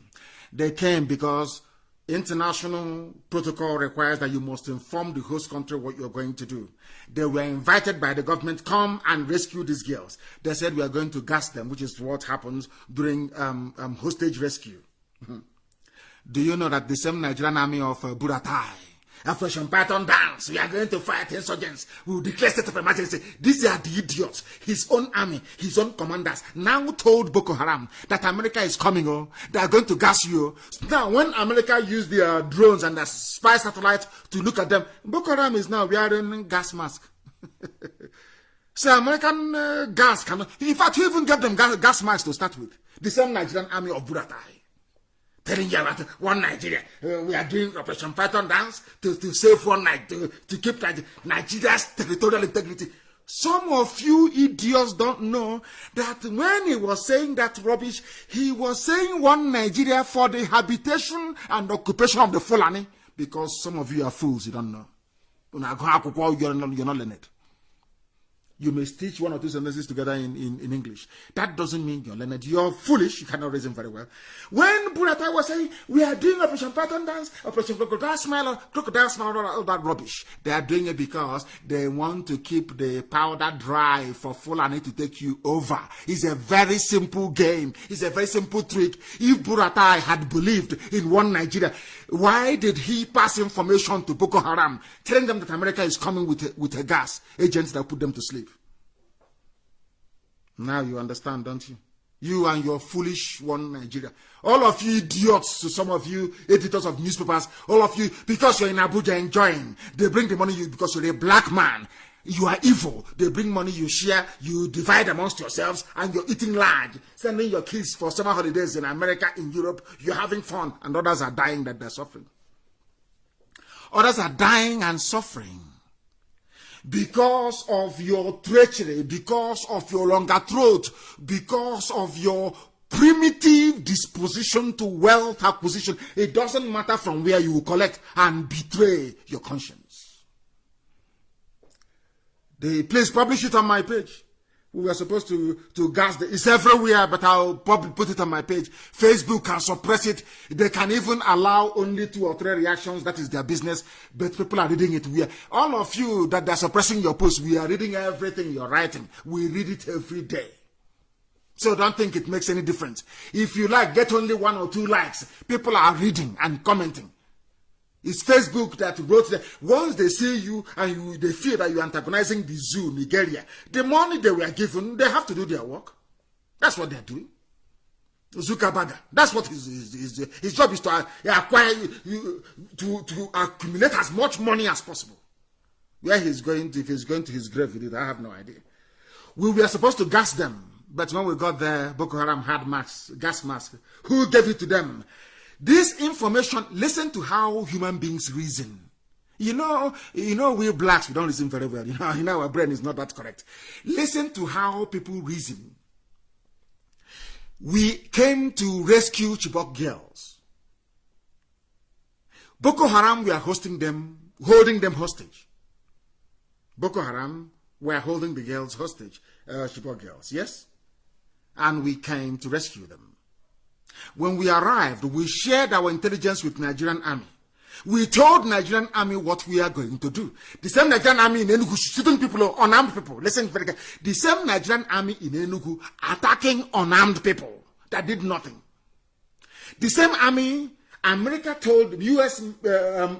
Special Forces told them, this is how we are going to rescue your girls. And that evening, the same Buratai's army told Boko Haram that the U.S. is coming. Please put on your face mask. In fact, supplied them with gas masks, and they put it on. So that when America now flew their drone to monitor the environment, they saw that Boko Haram now had gas masks on. It was over. That was when Obama decided that, in fact, it was even Obama who planned it. So that he can remove Jonathan. Saying the army is incompetent under Jonathan. But the same Fulani army. The same Fulani army that any stupid Igbo president, so-called, will still encounter. The same Fulani army. I remember when... I hope if you're absorbing something tonight, your brains are open, you are learning something. I just want to let you understand that your God-given envious nature and stupidity cannot stop intelligence from prevailing. People who are intelligent, you cannot, no matter what you do, you cannot convince people who are more intelligent than you are. I want to ask Buratai, wherever he is, the idiot is no longer coming back, of course, wherever he is, who told Boko Haram? This is a very simple question that any sensible group of people should be asking. Who warned Boko Haram that America was coming with a gas agent to put them to sleep? Because the intelligence was shared with only the Nigerian army. So who told Boko Haram? Are you now saying that Americans phoned Boko Haram and told them? So you're not saying that U.S. army had Boko Haram numbers to contact them? Is that what you're saying? Do you see how sensible people reason? Do you see how, if you have brain in your skull, how you should be reasoning? The question is, who told Boko Haram? Only 2 people knew. U.S. Special Forces and Nigerian army hierarchy. Who told Boko Haram out of the 2? This is the so-called army shooting innocent people in Enugu. The same people telling you about one Nigeria. But they're the ones giving Boko Haram information. The same Boko Haram killing our people there. Our people are cannon for that. They prepare them, they put them out in the war front and they kill all of them. And they bury them in the north against our culture and our way of life. Now you understand. Maybe after tonight, if Lefus can now reason properly. And the same people telling you, we are fighting, we are doing all we can. I want this very video, is very, some of you have seen it before. You hear them celebrating. Nobody, the army did not storm the place. Air Force did not bomb them. I want to let the world understand, especially an Igbo, the worst affliction in life is an Igbo affliction. They are the worst of the worst. As somebody wrote a while ago, they seem to be possessed by the devil. An Igbo affliction is the worst of them all. All you idiots writing nonsense in this day newspaper, writing garbage in Nation newspaper, I want to play a clip for you. This is a celebration of, should I say, I wouldn't call them militia. These are terrorists and bandits in the north celebrating with their women. I want that video to be posted. They rated, oh no, he's not here. It's a video from Chad. He's from the Niger Republic, as usual. As usual. But this happened in the core north. If you are a middle belt governor and you don't want to break away from the then governors forum, this is the reason why you should break away. I want to prove to the whole world tonight, those who are listening, those who can reason, those who can discern, those who can interpret, those who can digest complex information, that this is what they want to do to all of you. They are killing innocent people, terrorizing, using DSS. You don't know that the real terrorists are coming from the back. They are Yala, they are well armed, they are prepared. Listen, I want to play it for some of you, so you would hear what terrorism and banditry sounds like in the north. And then you ask yourself, why are you killing unarmed people in the south? Why are you storming people's homes in Anambra and abducting them? DSS, you have not seen these people? That is the question I want to ask DSS tonight. Have you not seen them? I want to play the clip for you. Please, can somebody please post it on my page as well, please? The list of this. Listen. Oh, Truman. Can you get the women? Yes. In the north. In northern Nigeria. Hear them.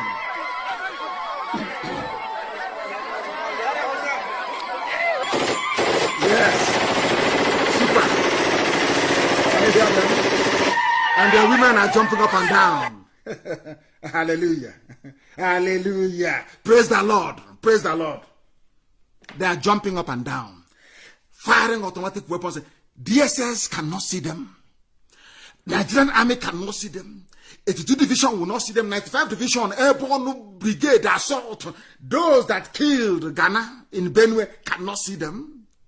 There is nothing like amnesty. These are armed bandits to the core. These are Fulani. They have come to kill you and take over your land. As you are doing your one Nigeria idiotic.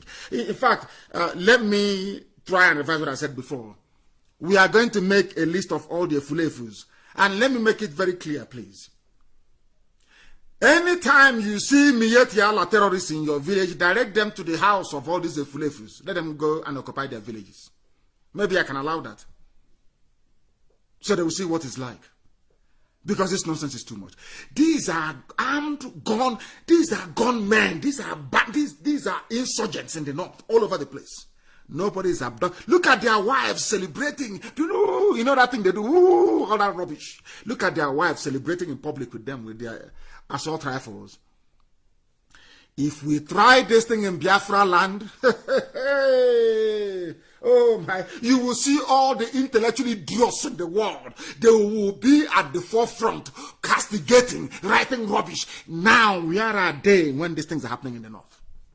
Where are you people? Look at those who are coming to take your land from you. Their women are in support of them. Look at how they are celebrating. Look at what they are doing. What does that tell you about your useless, wretched, gutter intellectualism? Because you can write two sentences or stitch them together, you think an intellectual. You are a fool. You are a born idiot. You're a fool. Look at them in the north. These are the people fighting terrorism. Britain will not say anything because Britain wants your life to be... They want you to be a slave forever and ever. They created Nigeria. Who are you to break it? They gave you a very wonderful name, Niger.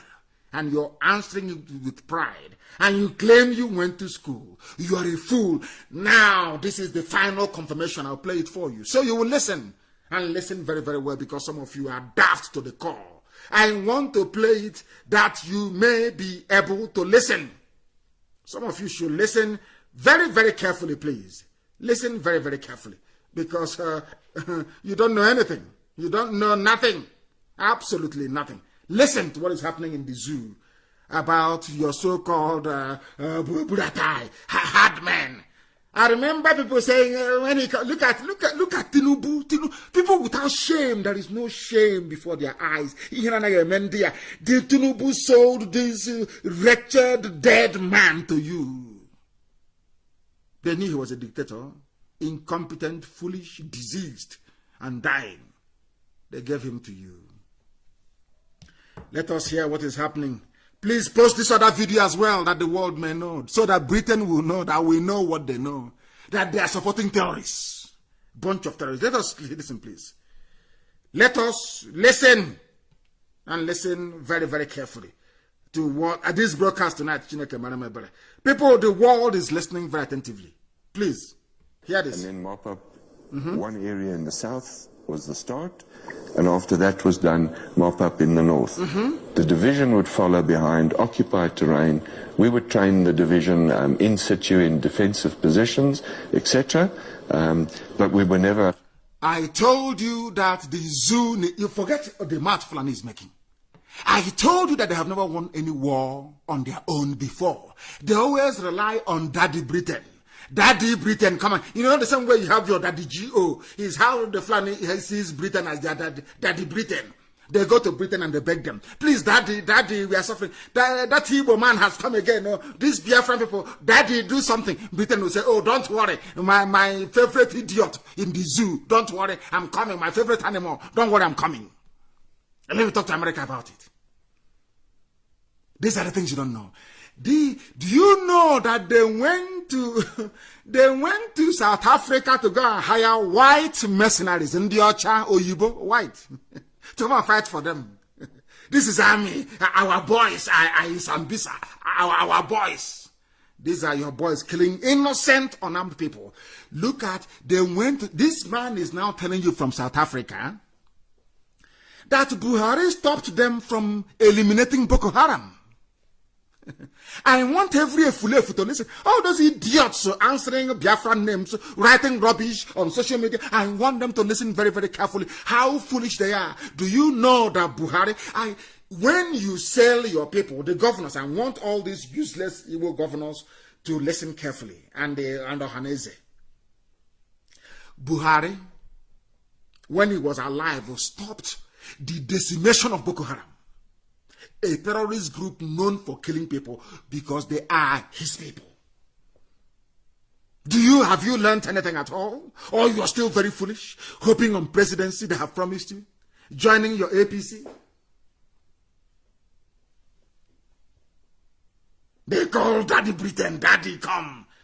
That evil man has come again. Oh, Daddy Britain come, are you there? And Daddy Britain will come. I say, what is the problem? Okay, Facebook, start banning them. Ban them immediately. Amnesty, stop writing about them. ICC in The Hague, no, don't bring up that Biafran case anymore. The file should be closed. And they'll go to America and they say to Trump, please, we are telling you, we are begging you, don't allow them here again anymore. Daddy Britain has acted. They now went to South Africa.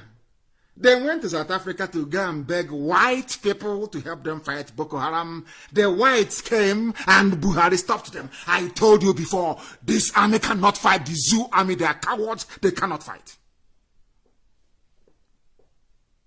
Because as you are in the war front fighting, your village is being taken over by Fulani. The same man giving you orders at the war front, asking you, please go and fight, go and defend your country. Meanwhile, he is giving information to terrorists to go and take over your village. There are useless black people without brain. As you are fighting in Nigerian army, your village is going. They are taking over your village. Let us listen to the man, to what he has to say. Listen, please, very, very attentively. Listen. were allowed to execute the entire operation. So in 1 month, we took back terrain larger than Belgium from Boko Haram. We were not allowed to finish because it came at a time when governments were in the process of changing. I think President Jonathan's government possibly saw the entire Boko Haram contract, if we call it that, almost as a last gasp in order to regain popularity. The incoming president... Jonathan was desperate. Jonathan was so desperate. So they removed Ihejirika. I want you to pay attention. Ihejirika is a Biafran and Igbo man, a general with pedigree, was decimating Boko Haram. The same. This. I want people, those of you who conspired during Operation Python Dance. I don't even know if they, once the devil has gone into an a traitor, once Sabon TK, once the devil has gone into them, it blocks their ears and their thinking faculties. They can no longer reason very well. I want to ask you this question. Ihejirika was fighting insurgency, defeating Boko Haram. Boko Haram were killing people, bombing everywhere. Sultan of Sokoto, Buhari, all of them ganged up. Go and do your research. Sabo, go and do research. They ganged up and they said to Jonathan, you must remove Ihejirika. And Jonathan duly obliged. Of course, he's a coward. He obliged and removed Ihejirika. And as soon as he removed Ihejirika, Boko Haram was everywhere. They now went to South Africa to go and bring white people. Jonathan signed the contract, hoping that all that they will help him to get it. Because Obama said, if you cannot defeat Boko Haram, why should you go back again? So Jonathan was very desperate. But the handwriting was on the wall. Because every Fulani general in the army was a Boko Haram. They were supporting them. But some of you idiots don't know this. You think they're fighting them? Of course not. Of course they're not fighting them. Go and look at what is happening in the north. This man, listen carefully. Please post this very clip on my wall. The reason why I'm touching on is I need people to understand the depth of hypocrisy in the zoo. The depth of that. The Nigerian army cannot fight any war. The only thing they do very well is to kill civilians because Britain will defend them. They can come to your village and massacre everybody in your village. Believe you me, no foreign paper will report it because Britain will make sure that nobody hears about it. They are only good at killing civilians. Abducted Nigerian army, they are cowards. They cannot fight. They only fight unarmed civilians. Once you're armed, they cannot come to you. They are cowards, I'm telling you the truth. And who are the boys there? I don't know, Biafran boys, people from the South and Middle Belt. Tell me any Fulani at the war front as an infantry. So if infantry at the war front fighting Boko Haram, name one Fulani soldier you have seen before. Is it because some of our people answer northern names and go into the army? Are you following what I'm teaching you this evening? Listen to white, they hired Oyibo to fight Boko Haram. The army, Burata, you see Buratai. You are busy killing unarmed civilians, doing Python dance, Buratai General, Lieutenant General. You see Punch Newspaper hailing him, Yoruba media hailing him General, for killing civilians. Kill civilians, unarmed people. Whereas when they encountered armed people, they went to South Africa to go and hire white man. Black people, this UG, black to the core, and useless. Blacks are useless. Let me listen to the man. Listen, please. President Buhari was heavily supported by a foreign government, and one of the first missions was to terminate our contract. Could you name that? Are you listening? Was supported by Obama. Obama is a supporter of terrorism. This is not somebody from IPOB. This is not a black man. He's a white man from South Africa. He's a mercenary. Obama was in support of Boko Haram terrorism because he wanted Jonathan to go. Do you understand me? Listen to the man once again, please. I want to rewind this little bit so you can understand it. You can. I wish I'm teaching only white people that will understand this. But we black people, our brain is not that great. You understand that very well. You see sand, very porous. It goes through here, comes out to the side. We are not very, very smart. We are not smart people at all. Listen, the man said, Buhari was supported by a foreign government. Who is that? Is Obama. Obama is a supporter of terrorism. If you don't know, you morons. Listen. Fully supported by a foreign government, and one of the first missions was to terminate our contract. Could you name that foreign government? Yes, we were told it was the United States, and they had actually funded... Obama, the terrorist. He's an African. He's from Kenya. Obama is he's a black man. Useless. I would rather have a Trump anytime, any day that will look at me in the eye and say you're a black monkey so I can go and change my life for the better than an idiot massaging you and funding terrorists to kill you. Obama. Obama. Are you listening? Are you people following? This is your one Nigeria. These are the stakeholders, these are the people sucking oil and gas from Biafra land. Corrupt to the core, corrupt to the core. He's a black man, of course he's corrupt. This OJ the corrupt, of course he's corrupt to the core. Corrupt. Now you understand it, don't you? They wanted Jonathan out. From a white man, Obama will rot in hell. All of you idiots who are blacks in America hoping to vote for Democrats, I feel sorry for all of you. Before you talk any garbage, who we are holding you as slaves? Is it not Democratic Party in America? Who are the slave owners in America? It's not Democratic Party. The Democrats in America, are they not the slave owners? Who fought for you to be free? Was it not a Republican president? You fools that don't go to school, you don't read, you don't study history, you know nothing. Listen, please. President Buhari's campaign. The campaign manager for President Buhari came from the US. Campaign manager for Buhari came from the US. Should I go? Please publish this very thing. Let people and listen to it very carefully. Listen, spend your data and listen to it. The campaign manager of Buhari is from the US. And for us to be able to make US to start to ask questions about the killing of people tells you how far we have gone. Do you know that is the reason why the State Department in America, when I tell them about Biafra, the killing of people, they tell no. Because Buhari is their government. Britain did a very good job. Do you understand it? Hey, I wish some of these people can see what we see. I wish they can see what we see. And I'm happy to say that somebody like Obadiah, my Lafia, who is being persecuted in broad daylight for no offense known to law. Fulani people are killing his people. He is the one being invited by DSS. Sometimes I sit down and I wonder, and I ask God in heaven, and I kneel down, and I say to God in heaven, have you seen black people, what they are doing? Do you see the way they reason? Are you sure they're human beings? Because if they are, how come many people are not rising up to say that the persecution of Obadiah, my Lafia, is wrong?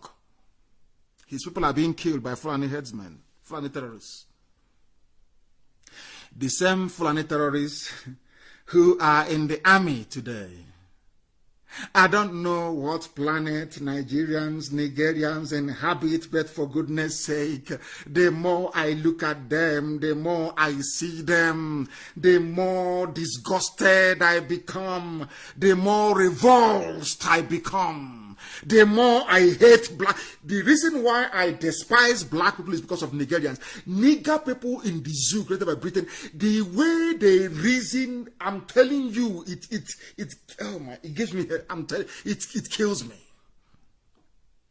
I want to ask all of you from Nigeria, what is the crime of Obadiah, my Lafia? They are killing his people, and he spoke out and said these killings must stop. And DSS are now inviting him. Every two days they invite him. But Mieti Allah, who is there saying, we have taken over Benue, we conquered Benue, we own it as right of war. No one has ever invited him. And all of you are quiet in the zoo. This is why I hate some of you fools. You Nigerians, you have no brain, you cannot reason very well. That's why you're black. That is why you have no electricity, you have no running water, you have no good roads, you have no healthcare. Do you think it's a coincidence? You don't have all these things because you are foolish. Foolish, I'm telling you the truth. All you can do is to maybe open a few more fake accounts with Igbo names and be talking rubbish. I don't even know why Dr. Ogweleka bothers to respond to some of these idiots.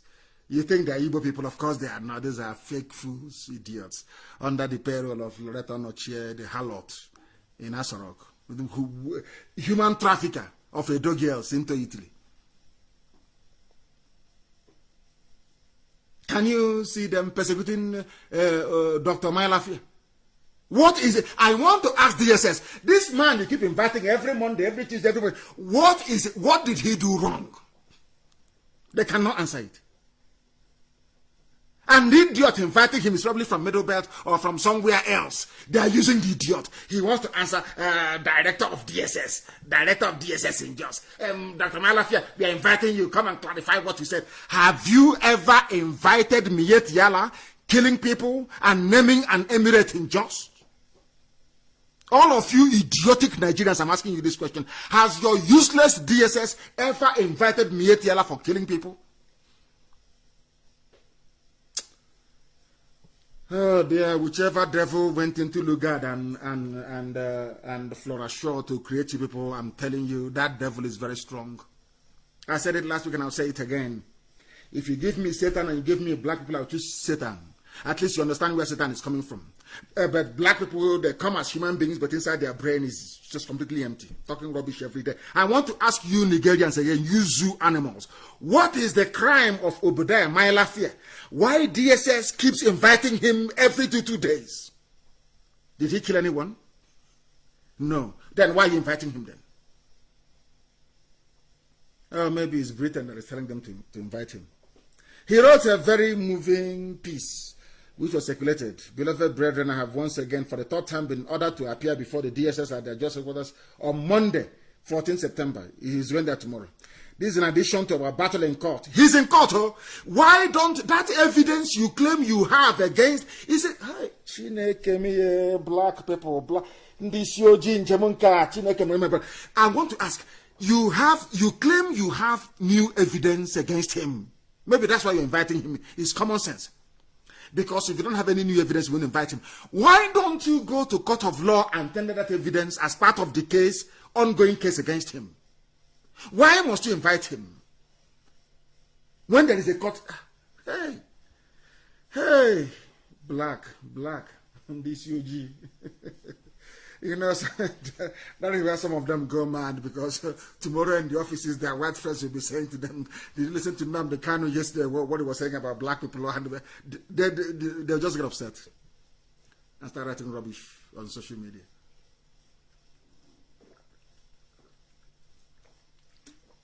I was just having a sip of water, please. They keep inviting him. Once you speak, they invite you.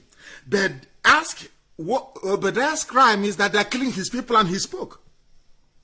The same way we are being not just marginalized, we are being trampled into the ground. And IPOB rose up and spoke and said enough is enough. That's all. That's our only crime. We've not killed anyone. Our only crime is that we said enough is enough, and Fulani doesn't like it. Look at the way they treated Obasanjo. You can see it. Obasanjo, for saying that things are not going right in the zoo, should be probed. Once you have not committed any crime or stolen any money they cannot blackmail you with, then they come after you. They invite you for questioning, they arrest you, they detain you, they kill you.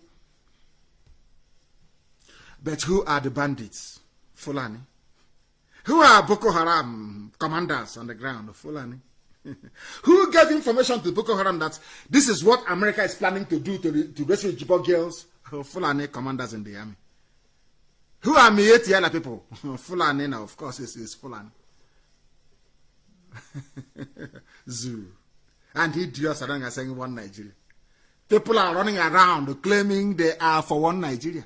They're intellectuals. Fulani is messing you up every day. You are claiming you're an intellectual, you're not a fool. There was something somebody posted, I think it's Ifeanyi Ago Best. He posted something very interesting and I loved it so much. And I want to use it tonight. And I want it posted on my, you post it there, the Facebook, like, let them delete it. That's their business. Post it there. Islamization You know what he said? Nigeria army tactically kill those who may challenge them. That's what they do. Once I said that Buhari, that idiot that came, that thing is not Buhari, they came to kill me. They cannot go after Miyetti Allah, who are the real terrorists, Fulani bandits, those that, by their own admission, El Rufai, the midget of Kaduna, paid people in to stop killing. They import killers. No one has gone after them. Once they see you once they see you as an impediment to Fulani advancement to the Atlantic Ocean, that Fulani advance to the sea, once they see you are an impediment, they try to kill you. That is what they do. Fortunately for them, they had in our case 3 years ago, they had Ohaneze and Igbo governors helping them. Because of course, you know, Igbo people who have this disease of greed, envy, and jealousy. Our envy is second to none. Our jealousy has no scale. If you put it in a scale, it will break it. That is something some of us came to life with. Our jealousy is number one. That is number one. And when an Igbo man is jealous, they can do and undo. Ohaneze and the governors, out of jealousy, something they know they cannot do. You know you cannot do it. Ohaneze has not been able to, none of you were able to do what IPOB is doing today. For 50 years you couldn't do it. Until IPOB came. Until Chukwu Kekabiama determined that we should come. Instead of them to support, they said, no, jealousy is the best way to go. Let us be envious. Let us try and kill them. The same Boko Haram that is at Ozo One, killing people. So that's a Fulani Janjaweed, Miyetti Allah. The same Miyetti Allah is part of Obiano's government in Anambra. The same people killing, raping our daughters and cutting them into pieces and dropping their parts everywhere. Abomination against the land. They cannot rise up to challenge. Only IPOB can. And given the envious nature of an Igbo man, envy, anyuku. Something they know they cannot do. They say go and kill them. The same thing is happening in the Middle Belt. The Nigerian army will kill anybody who challenges them. Now, they went on to say, in this picture one, there are 3 pictures. Tawase Akwaza, a Benue militia leader who was working for Fulani before, that's how they are. You see the reason why Edwin Clark cannot say much. He can only say, let's restructure. He cannot talk much. Because if he speaks too much, Fulani will tell him how he came to them in 1967 and betrayed Biafra. So he will not say much. He just say, try and restructure now. Try and see what you can do to restructure. You know, that's how you know Sabo. Sabo cannot be very loud and speak consistently. Never. Never. The way we do. Sabo can do it. Etreza cannot do it. Tawasa was a Benue militia leader who repented and laid down his arms as he surrendered to the zoo security for amnesty. He was killed by the military after he surrendered. He was pulled from a convoy and killed. But Boko Haram, the same black people, hey, this UG, black. Why is it that they cannot reason? I keep asking. What is wrong with the government officials? Fulani soldiers pulled him out of the convoy and killed him. Whereas in the picture 2, Governor Masari of Katsina State and the military representative, military from the same army that killed this Tawase Agwaza known as Ghana, a governor. Ibas, are you listening? Igbo Efulefus, you governors, are you listening? A governor in Katsina State, Governor Masari, and the same army of 82 Division, the same Nigerian army, but in the east they are busy killing people unarmed, people who did nothing to them. But in Katsina, they are holding peace talks with bandits, and the bandits we are seen with their guns in the midst of a governor and a military man. Are you listening? Are you listening? The same governor that Ibazu is, that Obiano is, the same governors you have in the southeast that betrayed IPOB, an unarmed group agitating for fairness for their people. Are you following? The same people, the same, a governor, the same way you have Ibazu is how you have Governor Masari of Katsina State. There you have a bandit, a Fulani man with AK-47, a killer and a murderer. And they are seen having pictures and smiling and drinking brukutu. With the same army. The same, I'm sure Britain, of course, they listen. Britain, you're listening. The High Commissioner, you are listening in Abuja. You can see it.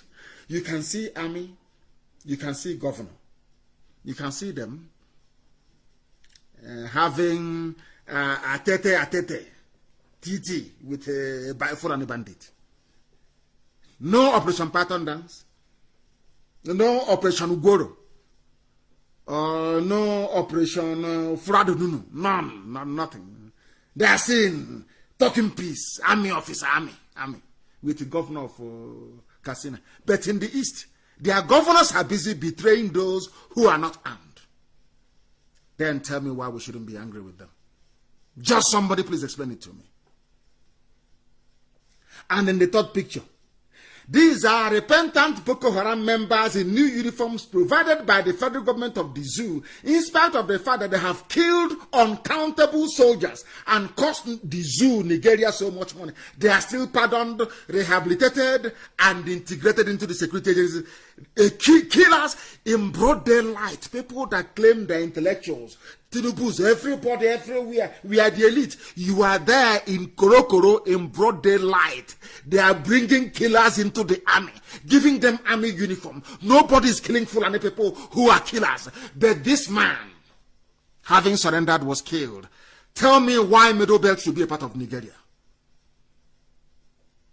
And doing the funniest thing, maybe this Ghana, before he was killed, they told him that Igbo man is his problem. But you know who killed him is a Fulani man. Hey, Zoological Republic, the zoo. Do you see why the world is in love with us? Because we preach the truth. And that truth is what is going to set everybody free. If after what happened to Ghana, people, anybody from the Middle Belt is still nursing the idea of one Nigeria, you know you're a fool. You can stand on your own. If you doubt it, go and Google Liechtenstein. Google it. See how many there are. Are they not independent? Are they not in? Forget all this nonsense. We are bigger, we are better, we are rubbish. Pure garbage. Are you bigger than Soviet Union that broke up? Are you bigger than Yugoslavia that broke up? A bunch of Neanderthals. Go there, let your stupidity stay. Post it, please. It's Agobest that did a very fine job analyzing it for. You know our brain is not that developed in this UG. Open it for them to see. IPOB, German authorities, matter. The energy. Is there any religion anymore? Of course, there's Corona. Go and eat yam now, let's see. We march through the streets of Germany with German police escort.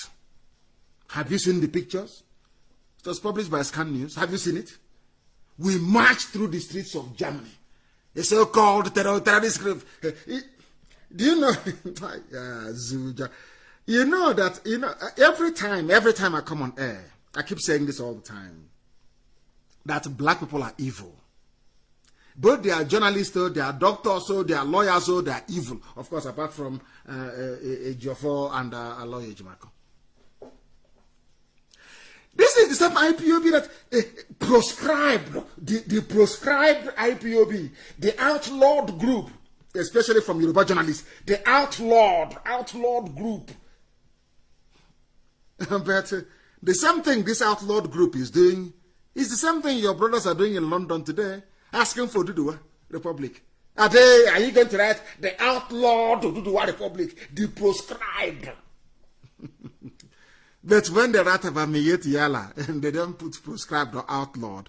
When they write about bandits, they don't put outlawed. That is the extent of stranglehold. That is how frightened of Fulani they are. Your so-called journalists and editors, they are frightened to the bone marrow. They are shaking every day. That is why IPOB proscribed, sometimes in block capitals. Cowards they are. Cowards they are. We march through the streets of Germany. People should look for the news and put it everywhere. And you claim we are a terrorist group. Proscribed. But here we are in Germany. Come and march now in Germany. Let us see. Go and march now. Let's see. Those of you who are not proscribed, go and march. Because we're all over the world. Do you see how formidable we are? One Efulefu said is an empire. Of course it is. Awesome. Deadly. We strangle our enemies. Of course. You can't match us. Once you're inside, you're valued. Once you're outside, you're a non-entity. If you don't have a goosey, that is all you can do. Without mentioning my name or IPOB, you are irrelevant.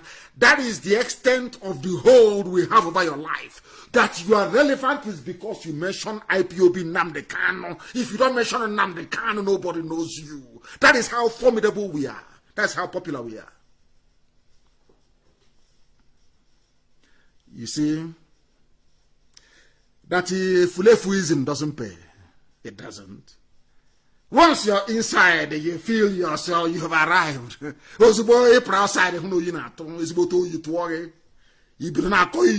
Nothing. Will it stop us from marching in Germany? Can you see us in Germany? Have you seen men in Germany? All over the world. We are like that. That's only Bremen. Not the whole of Germany. It's just one zone, only one city. Bremen only. Have you seen Hamburg? No, you have not. Have you seen München? Have you seen Munich? No, you have not. Have you seen Nuremberg? No, you have not. This is only Bremen. And you think that by writing garbage on social media, you make it. They don't know who we are. We're all over the world. All over. IPOB is a monster all over the world. And a Jozu, ask them, the so-called army and police. Let them explain to you very well. And so they will know how formidable we are. We have come to get Biafra or we die getting Biafra. Understand it very well. So it doesn't matter what you do. Biafra must come. It doesn't matter. It doesn't. Somebody please translate it for our white friends who are listening. You translate in English for the listeners all over the world to appreciate how formidable we are. Will any bagger come out to say that they are funding IPOB? Who is the idiot, I ask? Who is the fool? Because we pay our consultants money all over the world and huge sums, they become envy, jealousy. How can they be controlling this amount of money? Look at men in Bremen. They are the ones that made it possible. Look at them. The same way today we commend every Yoruba person that came out to march for Duduwa in London. I commend and I salute all of you. You are courageous. Because the zoo is collapsing. Mwokoko everywhere. And they think they can play with us. You know how strong we are? Fulani headsmen invaded Benue, destroying villages, killing people, displacing thousands. All the world could do is a report. What is happening? Christians are not a World Christian Action Aid, World Open Doors. And the governments are just there looking and laughing. And when those people pick up arms to defend themselves, you start writing rubbish in your papers. Writing nonsense. They think we are foolish. Of course we are not. Of course we are not. The time now is approximately 8 minutes past 9 p.m. in the blessed land of Biafra. That is something I want somebody to post, please, from christiantoday.com. A US pastor got fed up with all the nonsense and the hypocrisy because Christians are also being killed in Iraq. He spent his $4,000 buying weapons for Christian militia. Because if you keep quiet, they will destroy you. But your don't insult our Father G.O., our Papa G.O. Don't insult our G.O. You are our G.O. Yundi believe in this G mad. A pastor is, of course, some pastors have risen up to say defend yourselves, especially Catholic pastors. So I exempt them. A Christian US pastor bought arms, arms, guns, and bullets for Iraqi Christians. In the zoo, your pastor will tell you, let's leave it for God. Let's leave it. You idiot, you go and you give the fool your tithe every day. He don't insult our Father. A bunch of non-entities, fools everywhere. Fools. People who gave you God, the God you're talking on, some of you that go to churches with American accent, where your pastors speak with American accent. Here it is now. US pastor is equipping Christian militia. All of you are praying to God and waiting for Jesus to come and save you. And there are useless people everywhere. Fools. You think you are here to romance idiots who cannot reason? To massage your ignorance? You think that's why we are here? We come here, we massage your stupidity, and we walk away? Stay there now until they mess all of you up. And they are in there. The foolish zoo will declare state of emergency. You have not declared state of emergency in Katsina, where people are being abducted by Fulani bandits. You have not. It's in the east, where you came and you killed unarmed people, and you want us to just fold our arms and be praying to God as you're killing us. That era has gone now. Anyway, they know it now. It has gone. You hunt us, I will hunt you. But let me assure you, you cannot kill what you cannot see. You can be harassing innocent people on the road, seeing them, harassing them, abducting people, all you like. You cannot defeat what you cannot see. If you're in doubt, ask anybody anywhere else. But we are not Boko Haram. We are intelligent. We are educated. So you must understand what you're going to face. Continue abducting, continue killing, continue patrolling in your useless hillocks. You will get it very soon. And then your eyes will clear. Then you know how serious we are. You say, you think all these years we've been just before our hands doing prayer and fasting. Is that what you think? Seriously. Is that you, zoo animal? Is that you think a movement that I lead will just be there praying and clapping and praying to God? Please have mercy. Is that what you think? Because heaven help those that help themselves. I am a scholar of the scriptures, of the Torah, of the Bible. I study it very well. Do you know one funny thing? Despite the fact that Almighty Chukwokike Abiyama gave the land of Israel to Israelites when they left Egypt, do you know they still had to fight for it? To tell that God is not a lazy God. God is not lazy. He said you must fight your way in. Because if you just stroll in, you will think you won't value it. Do you know they fought their way in? Even Jericho, they fought their way in. And do you know that Israelites died? Despite the fact that God gave them that land to possess, do you know that Israelites died fighting to go into a land that was promised, that God gave to them? Oh dear me. I don't know how else to explain it. They said if they are going to declare, we are waiting for them now. Come and declare state of emergency, we are waiting for you. Buratai wants. Where is the Buratai? Have you, before you appear on TV with live talking rubbish, where is he? Show me Buratai live anywhere. Show him live. He cannot appear live anywhere. He cannot. He's warning them. If security forces are attacked again, come now. Come and do your emergency now. We are waiting for you. And the Fulefus will go down with you people. Come now and do your emergency. We are waiting. No, come and do emergency. You think this before? We'll be saying, don't come. Oh, we welcome you. Come and do emergency. All your all your patrol is only in the afternoon. When you're going everywhere, come out at night now. Come out in the middle of the night. Thing is, you're in the afternoon. You can sneak and go and you see somebody who is sleeping in his house with his wife and children, you can kidnap the person. That's the best thing your stupid DSS can do. And very soon they will get it. They will see now. They will talk about it, but they will be lamenting as others are lamenting now. Idiots, you want to declare state. Come on, declare state of emergency now. Let us see. What state of emergency is worse than Python dance? We've been through it before. But this time around, as you're killing us, you're also dying. You see, that's the difference. Before you kill us and we say, hey, thinking that the conscience of the world will be aroused as to the injustice, but we have seen that humanity is even more wicked than black people in Africa. Very wicked. So you're just going on your own and they kill you and you're complaining. They're killing. They say, oh no, leave it now. That worse things happen elsewhere. That's worse things happen all over the world. So why bother? No, that is not to us anymore. It won't happen. We are waiting. Come and declare. We are waiting. You didn't declare state of emergency in Nimbo, where they are massacring, and where your Mietiala has come back again.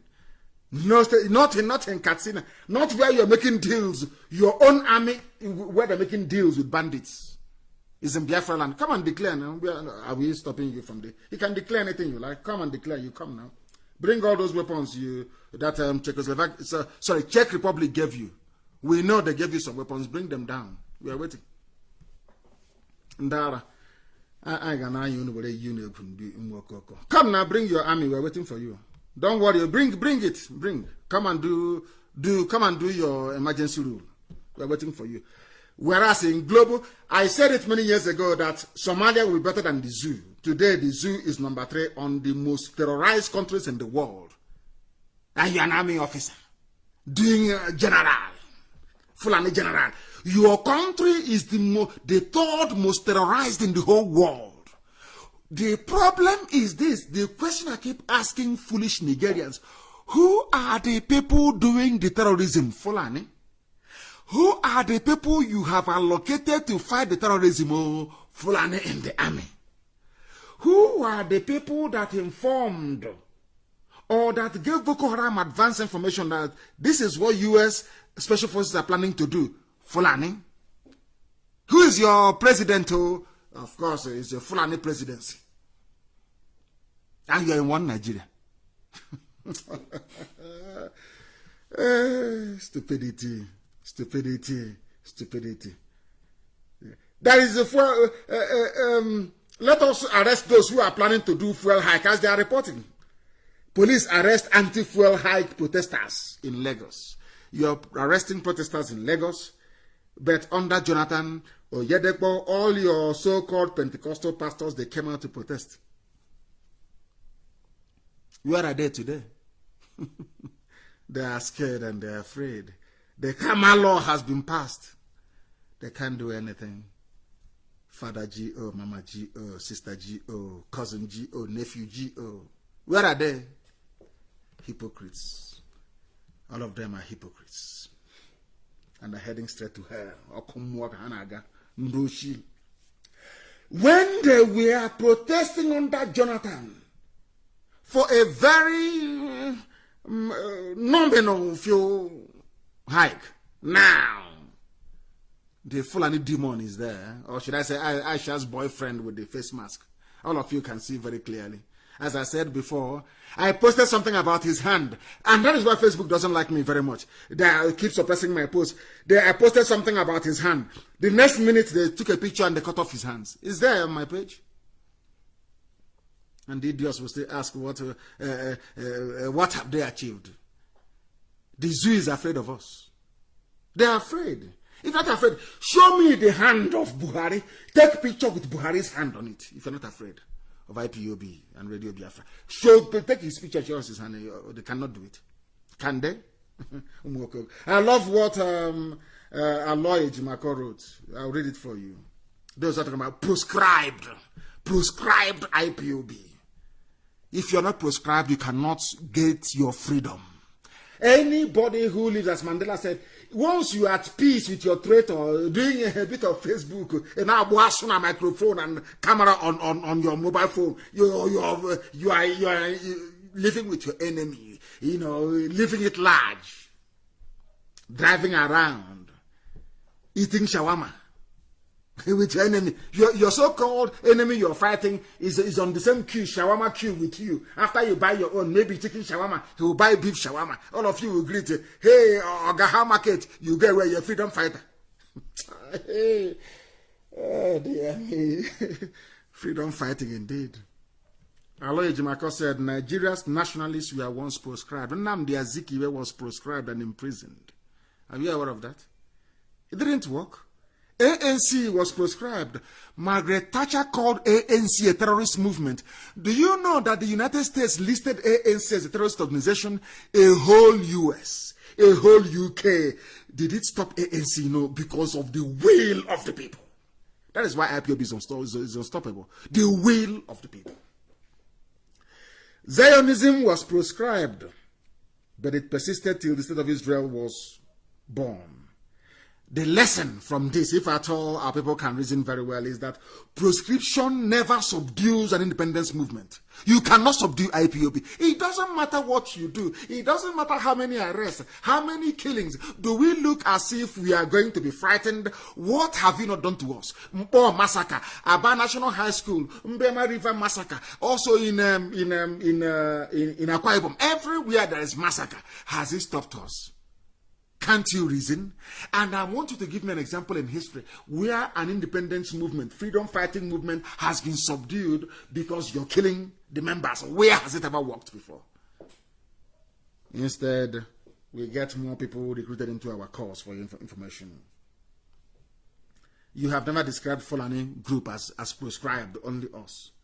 If they are not afraid, as I keep asking, why did they cut off Buhari's arm from a picture, official picture? There is no arm.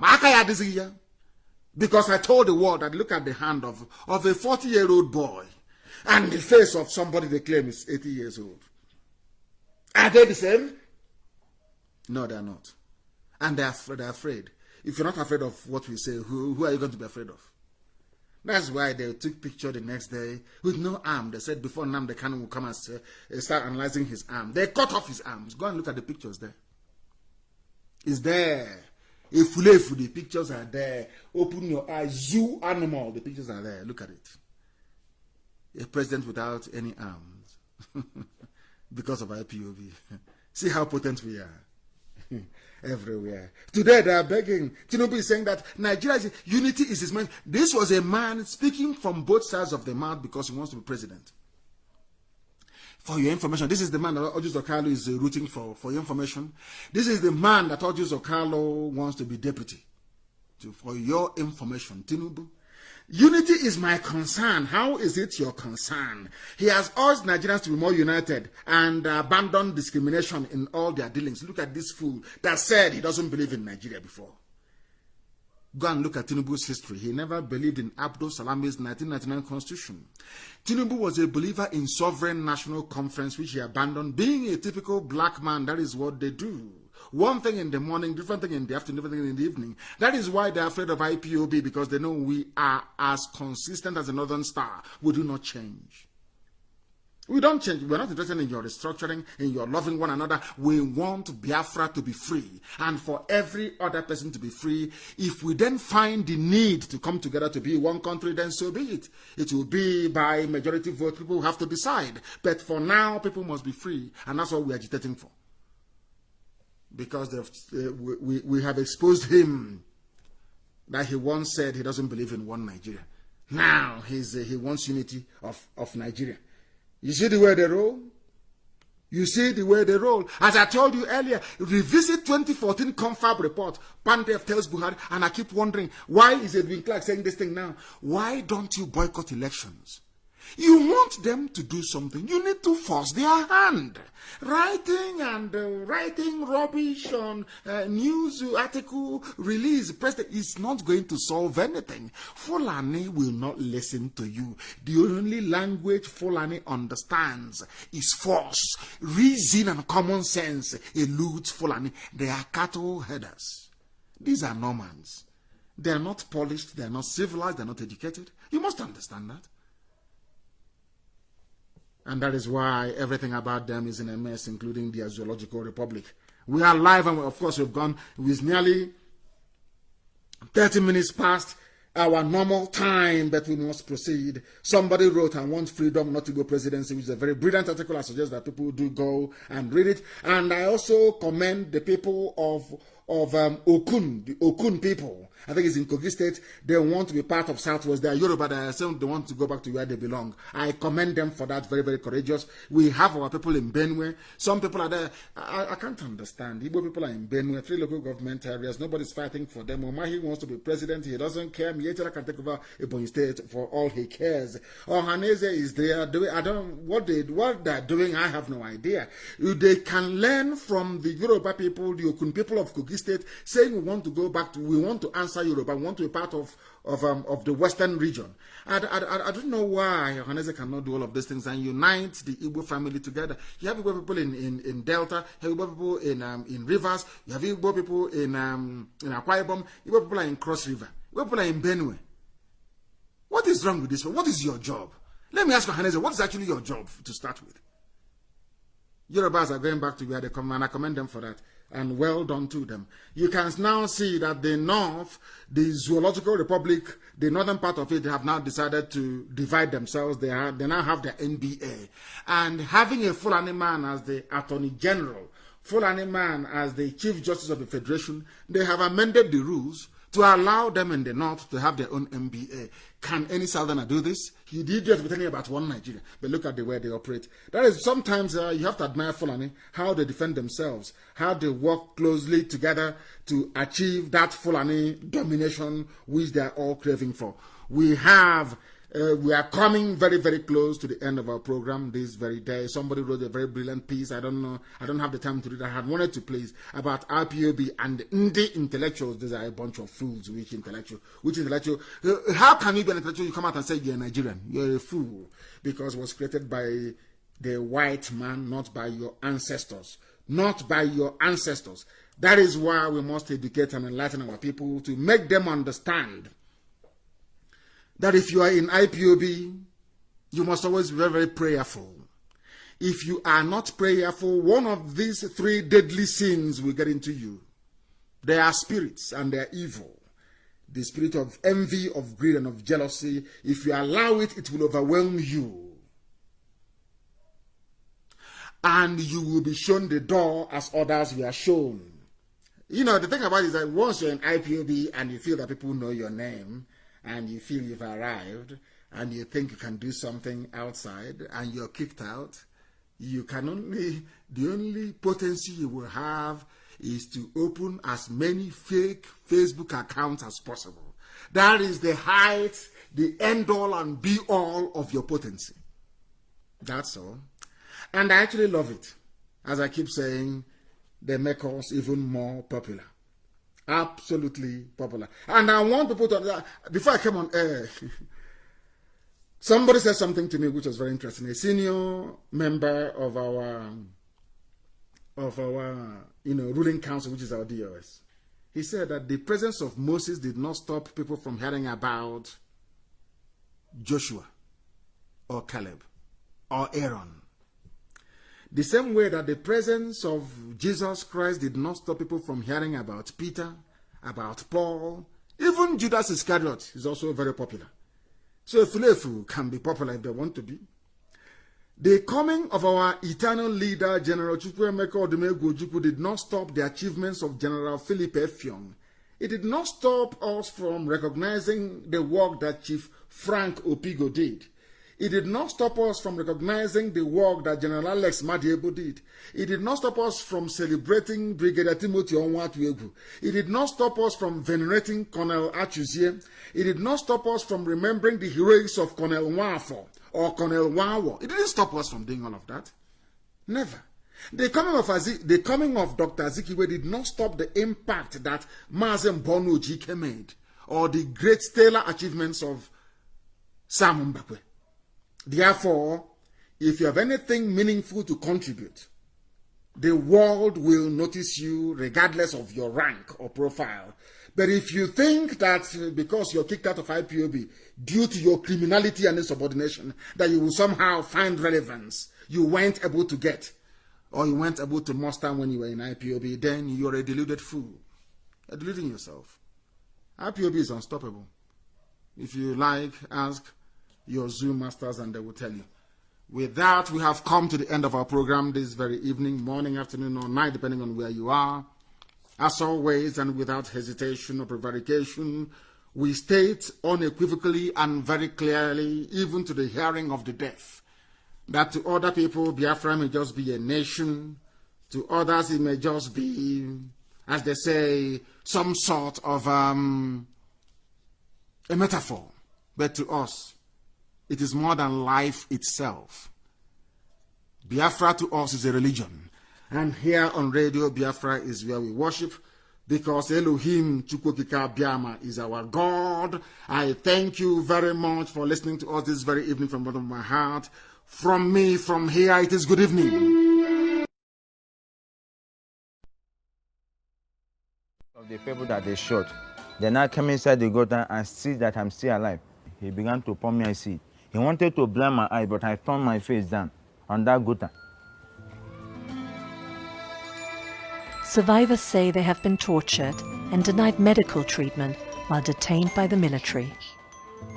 Since August 2015, at least 150 pro-Biafra activists and supporters have been killed in numerous incidents involving the Nigerian army.